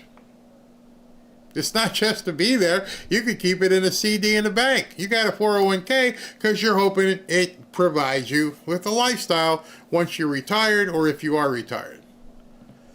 And so you're going to lose friends because you're doing better. Newsflash, they're not your friends. And I think that's what a lot of Democrats have to realize. If you're going to lose friends because you tell them, hey, I'm doing better under Trump, and they get pissed off at you, they weren't your friends. They may have called themselves your friend. They may have called yourself your family, but now you got to wonder about them. Wonder about your choices. That you're doing better, your lifestyle is improving, and they're mad at you because it's improving. That make any sense? Not to me. Now, but there's nothing wrong with being happy with results, no matter who gives them to you, right? So I appreciate your candor. Next. And you know what? A lot of calls saying the exact same thing. And the sad part is that she feels that she can't say it, you know? Yeah. So his producer lady's like, hey, man, we're getting a lot of calls, people saying the same thing. Yeah, things are going great, man. This orange man ain't bad after all. This orange man's making me money. You know, it's funny that Democrats are talking about prosperity, but some people in the chat are afraid of talking about prosperity. It's the reason you retire is to live better. And they're like, I can't really say anything to you right now because my friends might get better friends. In that circle you're in, if they're mad at you because you're realizing you're performing better under President Trump and they think you shouldn't be, they want you broke or broker. Just think about that. If you went to somebody and went, wow, President Trump's doing okay, man. What do you mean? This guy's an idiot. Yeah, but my 401k's up 12%. Oh, that's all that matters? Matters to me? Well, you should be ashamed of yourself for even saying that. Why? I'm doing better. Isn't that the reason why you have a president? Do you say to yourself when you're voting, you know what? I hope we get somebody that sucks.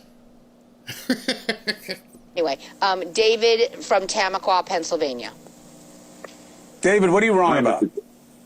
Hi, Mr. Carmel. First of all, I'm a registered Democrat who voted for Trump.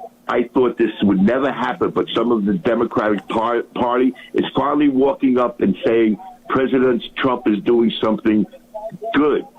They were meeting at a Senate meeting. What they're doing is great. What they started doing is to reunite themselves and reunite us. So please keep it up, keep meeting, keep talking, keep fixing things, keep uniting us and the parties together.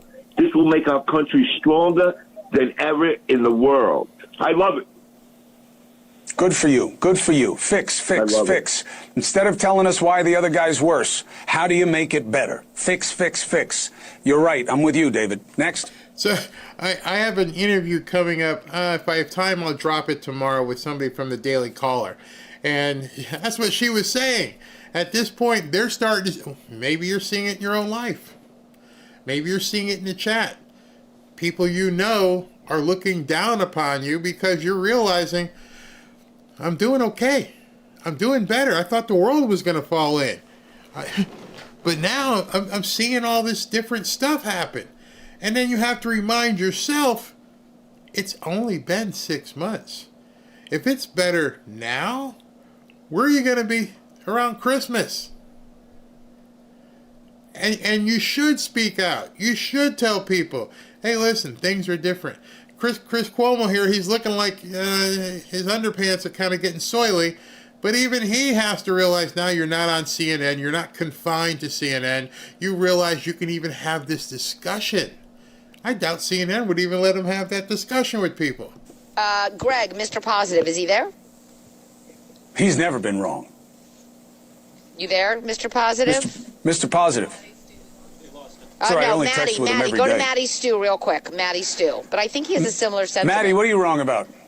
Hey, Chris. I was wrong to hate President Trump, and it took October 7th for me to realize that, and him coming into office, and with whatever the Democrats are these days, and the rise of anti-Semitism, to make Trump the common sense hero of Israel these days. Now, Matty, I still got you. What do you think of the shift away from Israel that seems to center around what people keep seeing with kids and hunger in Gaza? Where do you think that leads us? That we could have said on day one this was going to be the plan for Hamas, was to continue to double down on starving the civilians of Gaza. That was going to always be their game plan. They're going to continue that. The moment they let the hostages go, they have no leverage. Their plan is not life. It's death and destruction of Israel, and they don't care about their civilians. They hide behind them and build shelters underneath them. Yeah, but I'm telling you, people don't blame Hamas for this. They don't blame Hamas for this. And I'll tell you what. We live this. We live this, Matty. So, look, you don't feed your enemies. Fair enough. But when it's overwhelming superiority of force, this is why we gave so much aid to Iraq and Afghanistan while we were destroying places trying to get to Al-Qaeda and then ISIS. This is why. Because it looks bad. And it does.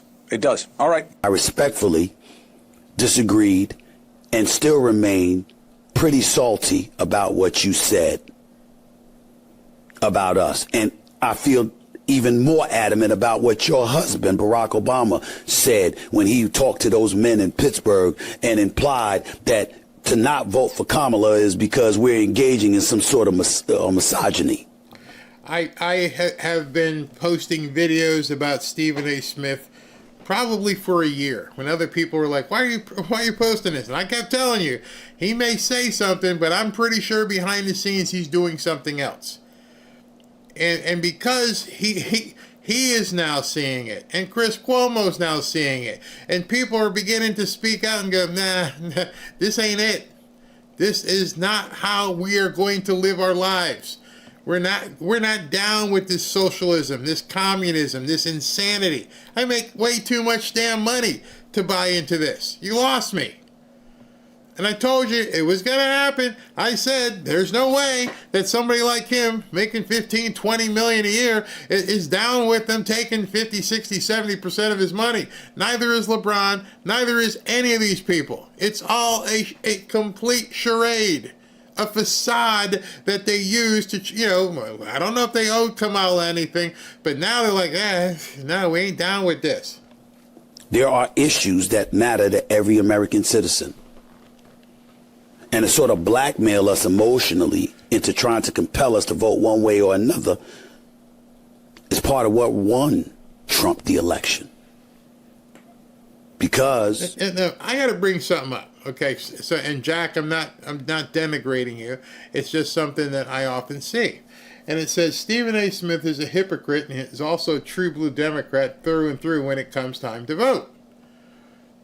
And I mentioned to people a long time ago. People didn't believe me. And I said, I think you're wrong. And the reason why I said that, and I told people that I think you're wrong, is because I've been around a lot of athletes. I've been around a lot of entertainers.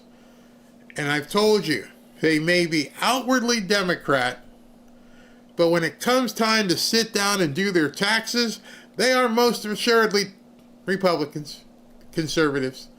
For that period of time when they have to account to the government, trust me, they are conservatives.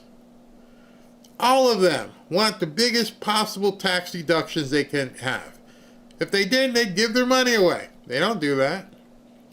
All of them, who when they come down here to South Florida and they want to buy the yacht and the waterfront property, and they want to make sure they decreed homesteading, and in a state in Florida where they can't take your house from you, and they love that homesteading and no income tax. And I've seen it over and over and over and over again from some of the people you would never see, you would never know, but then they end up parking their yachts down here and buying property down here. Why? Because you can't touch their money.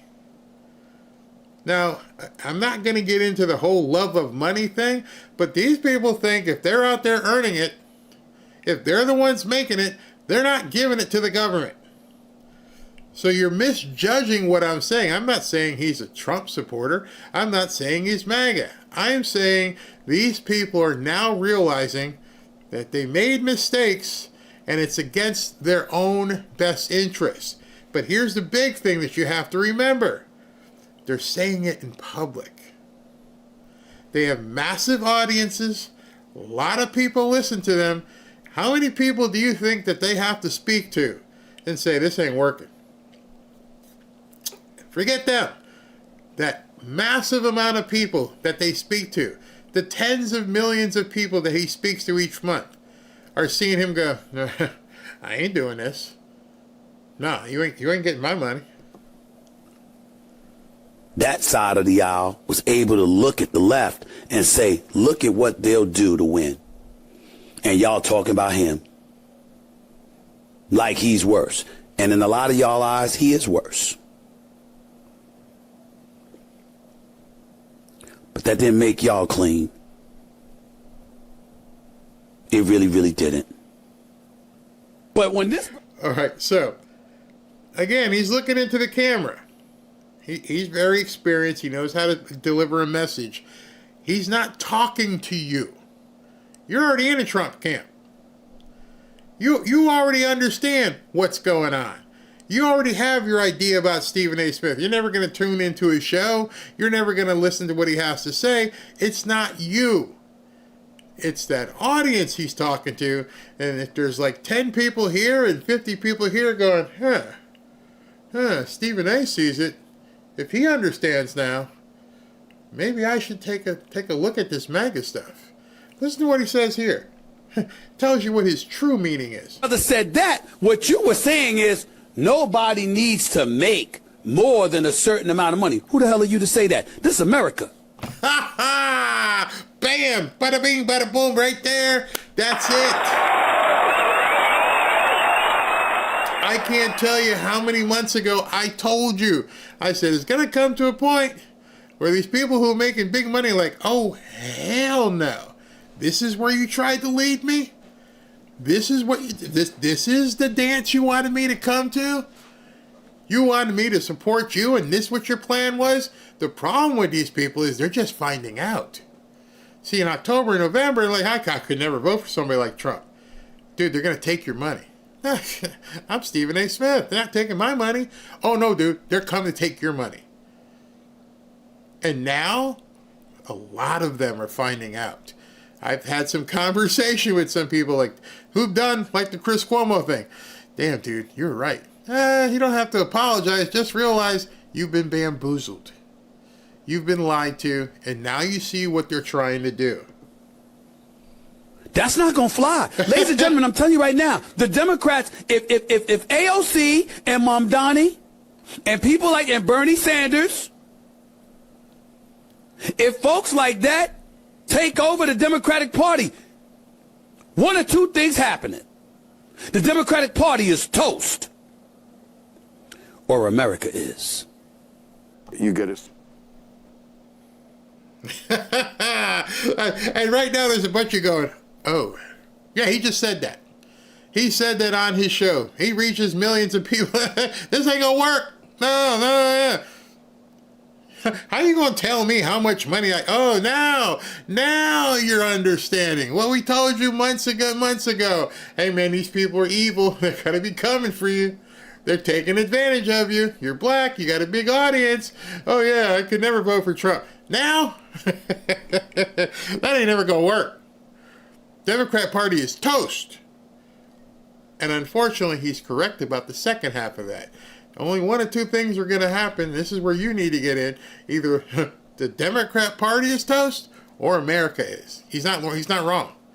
If this communist Marxist BS continues to fester and enough people don't say, stomp it out, we're done, then we're done as a country. So this is going to hurt. But you want Stephen A. Smith on your side. You want Chris Cuomo on your side.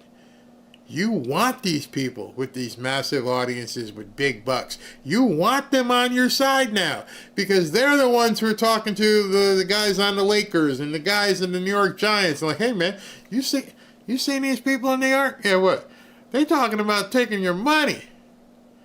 Huh? Yo, yeah, these Democrats, oh, they crazy. Oh, they've gone full communist. And as soon as you talk to the halfback of the Giants, you're like, that ain't happening. Oh, that's what they planning. You don't know, huh? That's why I don't understand the people on The View. How in the tank the people on The View? Maybe they're not making that much money.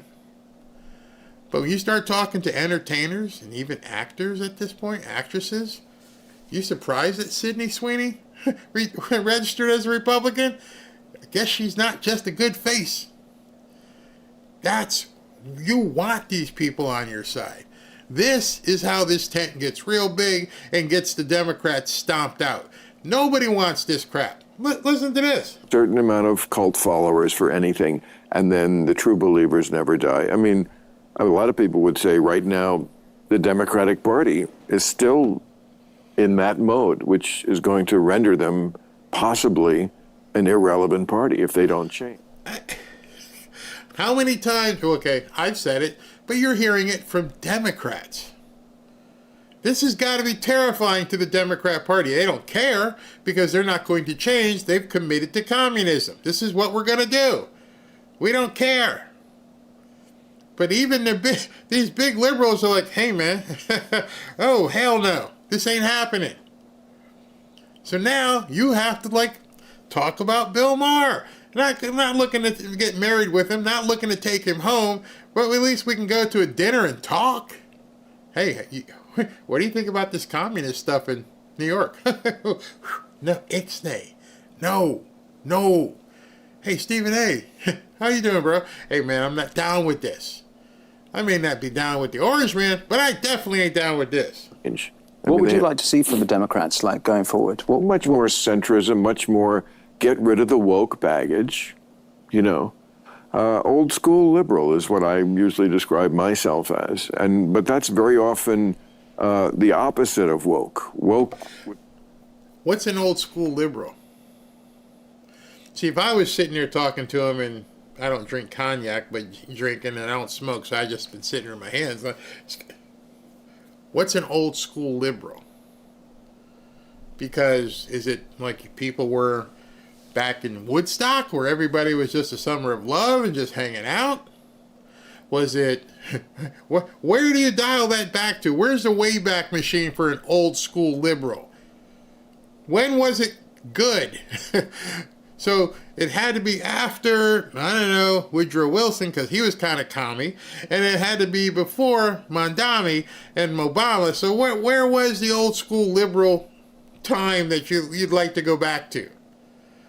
Because when he says the answer to that question, you're going to realize he wants to go back to the days of probably Kennedy, which is where we are right now in MAGA.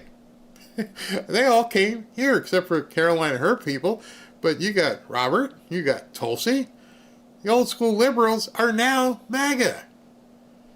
That's what I would ask him. Hey, man, aren't you actually describing MAGA? You're going to make me say it? Yeah, I want you to say it. I want you to flip and say it. If you want to go old school liberal, when was that? Who was in charge then? Clinton? All right, well, let's say old school liberals when Bill Clinton was in office. Well, I can tell you, even though I was conservative, I was okay with Clinton. I didn't like he or his wife, but guess what? We all made money. Life was good. Not with Carter, but with Bill Clinton, we prospered. We were mostly safe. He was out there diddling people, and his wife was out there being crazy. But maybe that's where he's talking about. I don't know. But in any event, it ain't now. So as you're hearing these people talk, I'm not asking you to be their friend. But I'm asking you, isn't it nice to see that the tent is larging and you can reach out there to that person who wasn't a Trump supporter in August or October or November and who now is like, hey man, I just checked my 401k. This dude's doing okay. Yeah, I told you, Bobby. Told you where he wanted to go. He said, make America prosper. That was one of his things. Make America great again. How great you doing right now, bro? I'm doing pretty good. Yeah, this ain't bad. Like people to believe that there's some sort of an extension of liberalism, but they're not. They're usually something that's quite opposite. Liberalism was, we should have a colorblind society and not see race at all. That's okay. I'm down with that.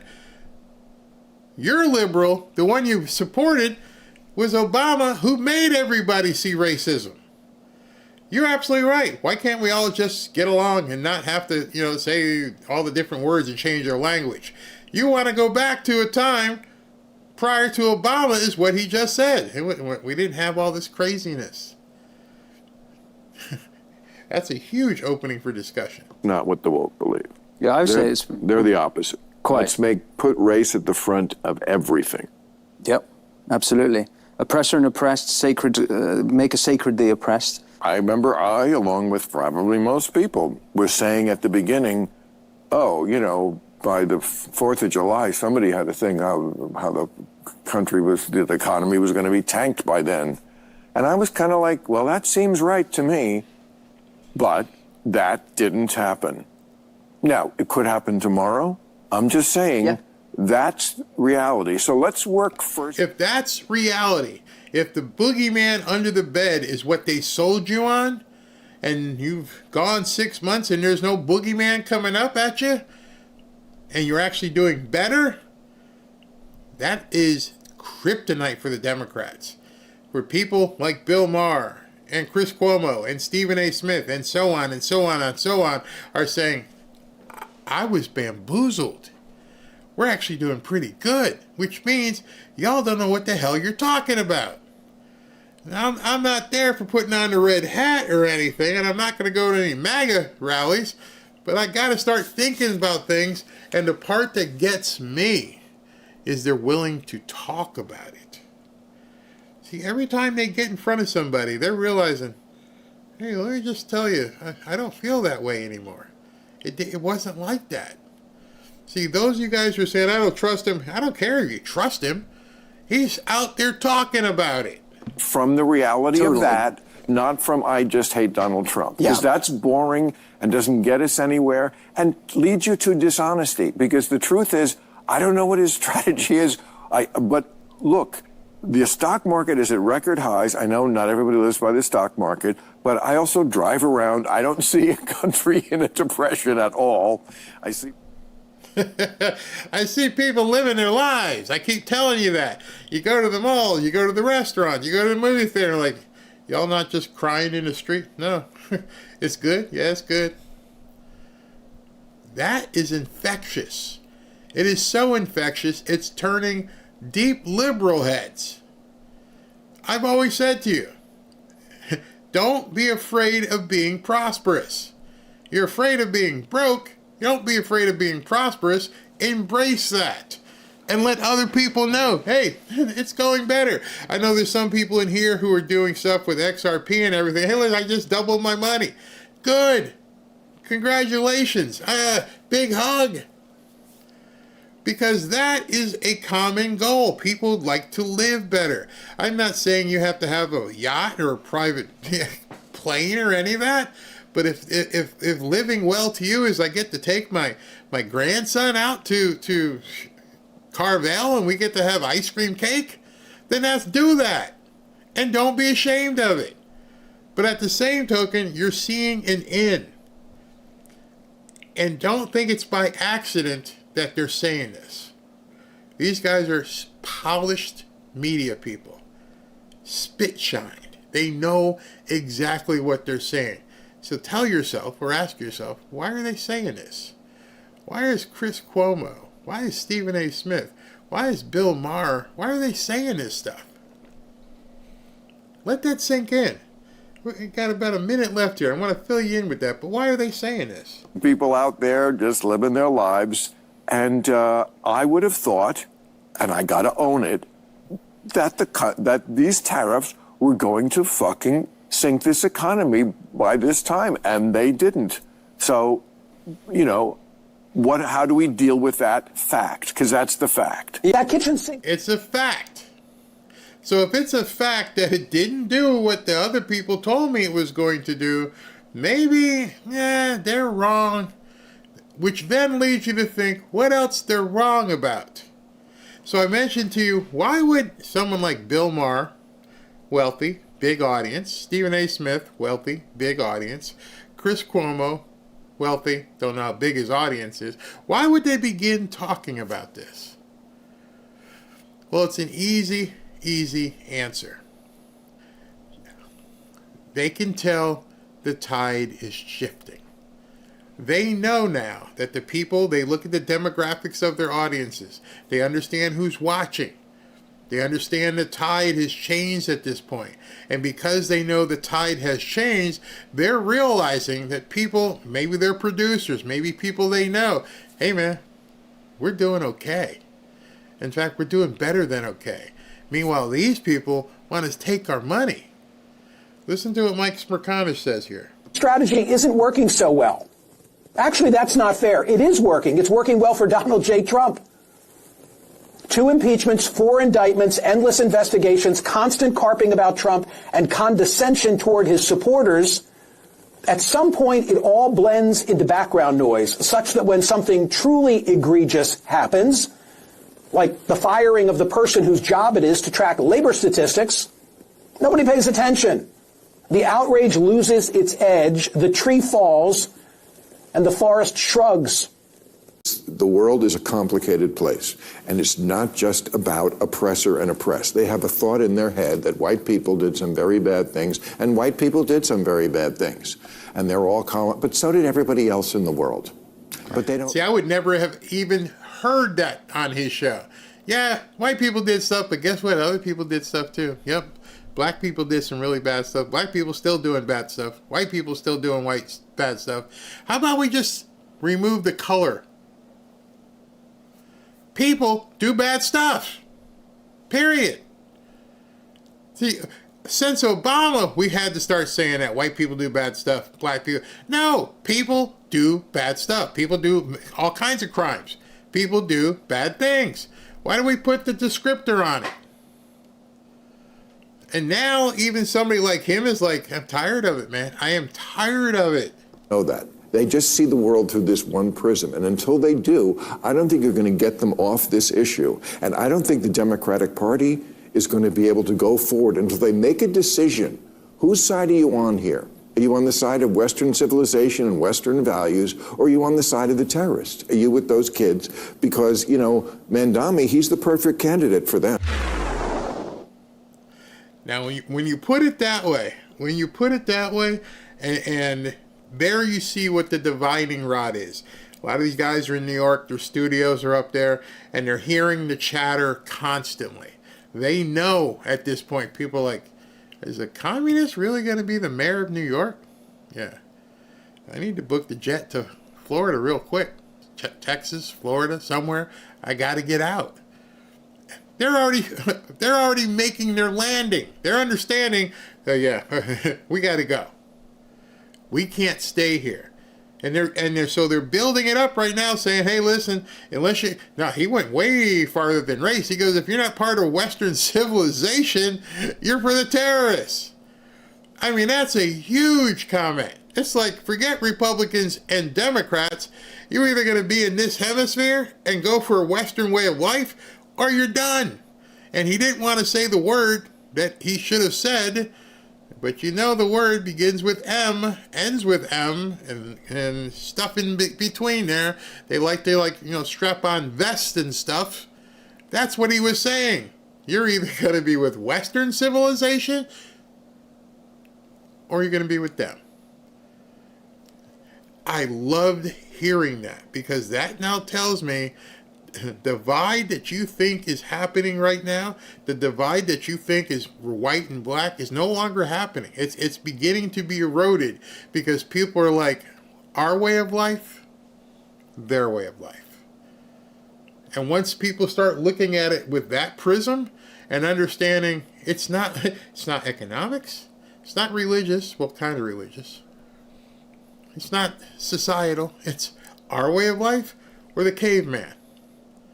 The people over there who throw people off buildings and behead people and everything else, I don't want to live like that. And so now it becomes by proxy, well, this guy's in charge. I need to make sure this guy wins and he does well, because I don't want to be throwing rocks.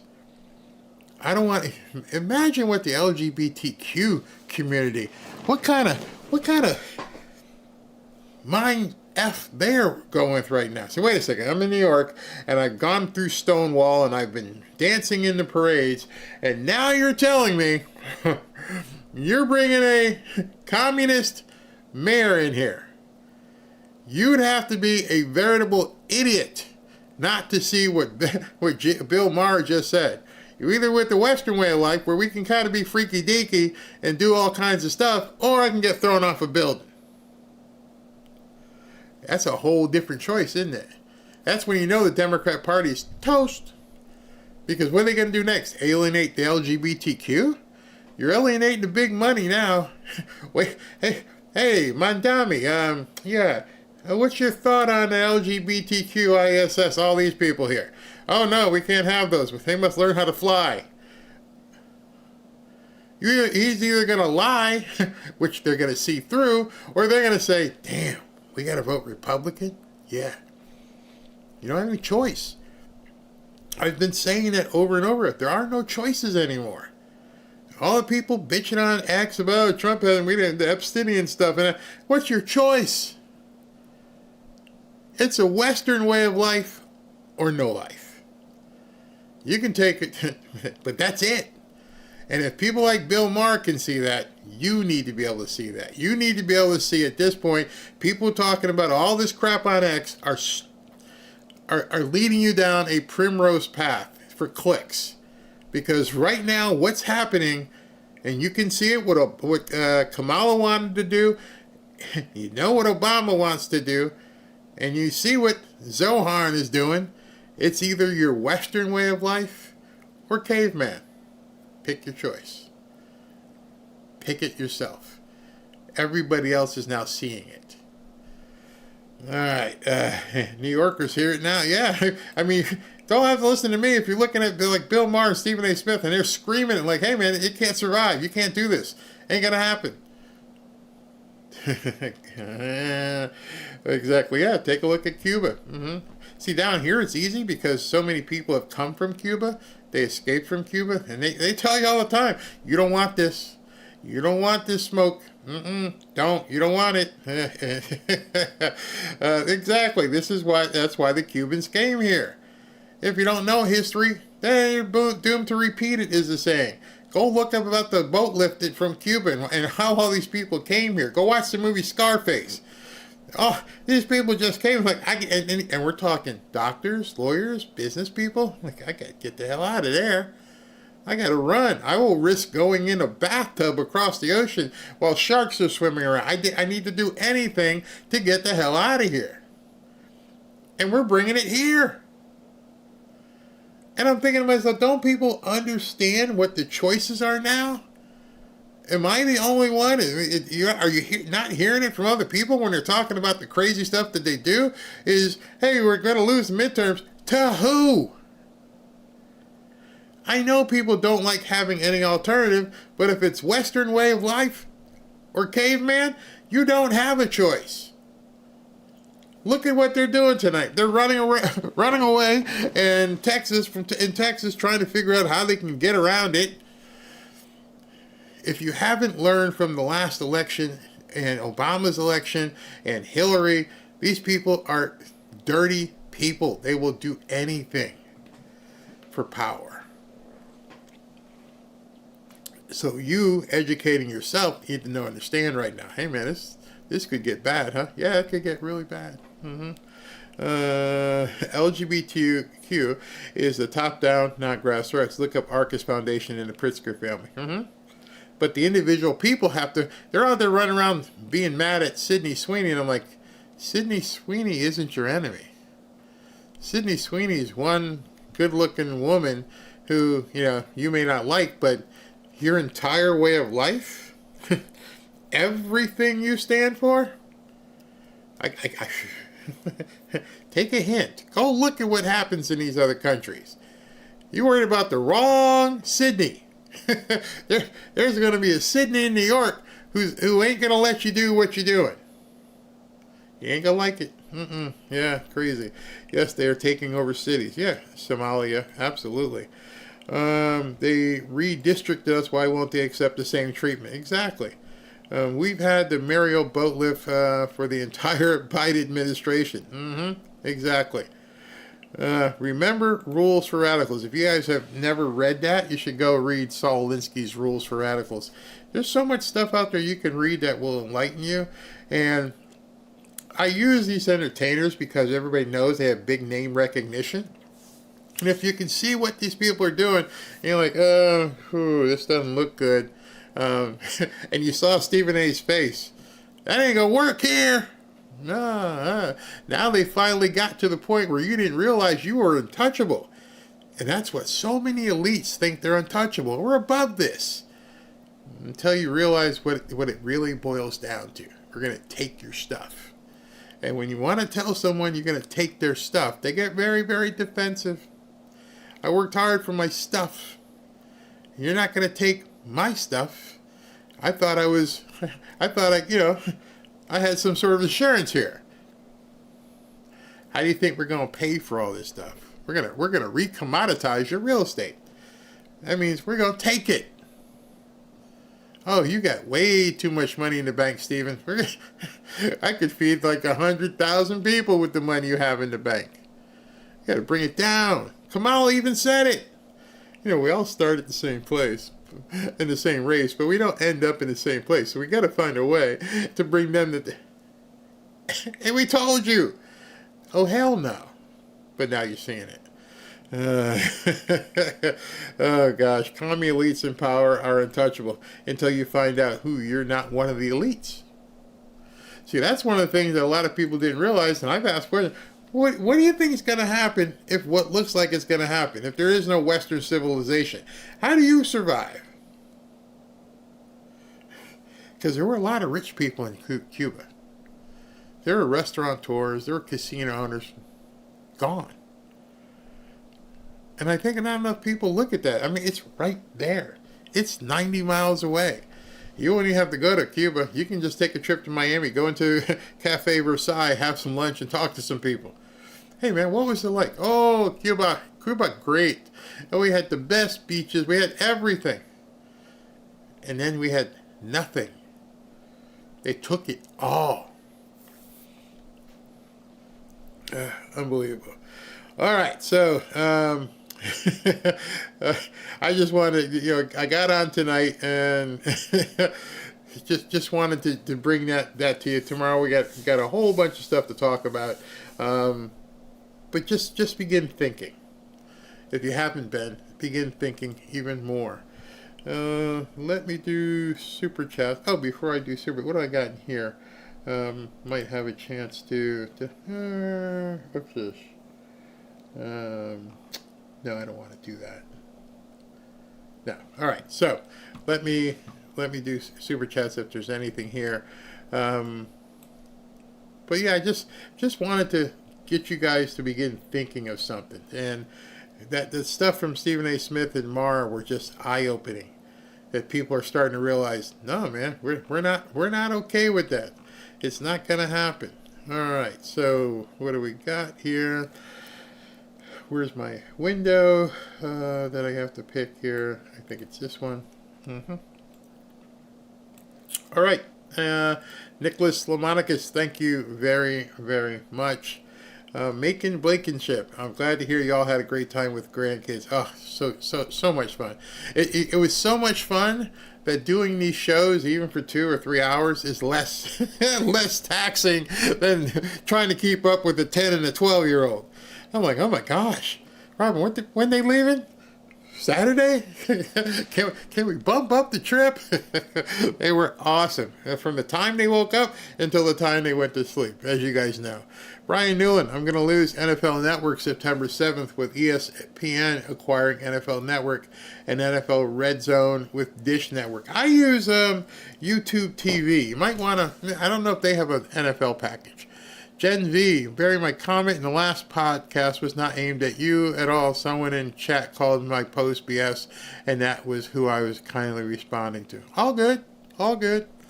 Diane Kelly, with the tariffs, doesn't that make things higher for us? If you went to a mall right now, forget tariffs. Let me break it down easy for you. You went to the mall tonight, and there's 2 sweaters. And they're similar sweaters, and this sweater was $125 because it came from one of the countries that we have a tariff on. Or you see a sweater here for $102 because it's from another company that, either made in America or doesn't have a tariff. Which one are you going to buy? You see, tariffs and the impact it has on us is based upon and completely predicated upon your choice to buy. So, answer your question, no, not necessarily. Making Blake ship again, God bless Texas for sure. Naomi McCormick, these idiots should be embarrassed. Instead, they think they are so smart. I seriously don't get it. She's obviously talking about the people from Texas. Lele J, thank you. Beverly Lytton, the Texas Democrat legislators have done this before. Burroughs is a rhino. Yeah, the fight. No one said it was going to be easy, but this is what we're stuck with. Donnie Mullen, what happened? Been stuck at work for 16 hours. Oh, the Texas Democrats left town. Larry 1754. I want to see Caroline in an American Jeans commercial. Oh God, that would be funny. Beverly Lytton, the Texas Dems are looking for video photo ops. Yeah, absolutely. I don't see how it helps their cause. Tania, hi Barry, I want to say so glad us true MAGA are still here for our president when people have completely turned on him. I don't know what happened to her. Beverly, it makes me sick what Texas has become. Infiltrated of schools. Texas is super blue. Even Texas A&M is being invaded. Yeah. And again, sorry about the phone typos in my last post about taking over Texas. Multiple reasons from the invaders from blue states and Libby commie ideology. Yeah, I know they're coming down to Austin and College Station. Cindy Duff, I play bingo on Tuesdays at the Senior Center. I was asked by the director of the center to not wear my Trump t-shirts on bingo day. Did you give him the middle finger? Because that's what I would have done. Wait a minute. I'm coming to a senior center, which means I'm probably a senior. I've lived my life not having to deal with your crap. So, no. Linda Wright, thank you. Doc Webb, President Trump's hammer is bigger than Thor's hammer. Don't underestimate his resolve for America. Indeed. Michael Smith, thank you. Brian Newland, they're coming for you. I'm just in the way. He told us. I was funny just hearing Bill Maher say that. It's Western civilization versus terrorists. Mary, I was watching Benny the other day, and there were so many trolls on the feed, I had to get off. I love being here and appreciate how hard the mods work. Thank you very much. They are the best. Lady Addie, let's make it a great week, everyone. Time for some positivity. Agreed. Jennifer Nunn, got my silver. Oh, awesome. She also says, I still think Trump is going to drop that Epstein stuff, just waiting for the right time. Jennifer, I don't see my super chat. I see it. Native South Florida. The sky is falling. We're all going to die with Trump in office. Kids will starve. Blah, blah, blah, blah. We are winning. And the Democrat voters are opening their eyes. That's your opportunity. Doc Webb, Fanware Sunday on fire. Thank you. Great show, Brother Barry. Thank you. Raven Kirkendall, will you ever go over the MLK files? Let me finish with this last one. Cat Fam Life, 17 letters sent to Big Pharma, 17. Yep, I got that. Will I ever go over the MLK files? Let me address that. No. Here's why. Same reason why I'm not going to go over the JFK files. JFK was 63, so we're talking 60 years. Martin Luther King, 1968. And we know a lot about him and his life and what was going on and the different things he was doing. We know what happened. When I say we know it was deep state involved. We understand that's what happened with JFK. We understand that's what happened with RFK. We need to focus on taking the deep state out now permanently. We're not going to change anything. And if you even put it this way, if you found somebody with a gun and the emails, they're all dead. So we know what happened. Even if you knew today, oh yeah, the CIA did it. What's that matter? Until we can dissolve them, until Cash and Pam and President Trump and Tulsi can do something about it, they're the ones who have to do something about it. There's nothing we can do about it, but try to just support them. Donna, since Zorro came to New York, she calls him Zorro. Since Zorro came to New York, our kids are getting a front row seat on communism.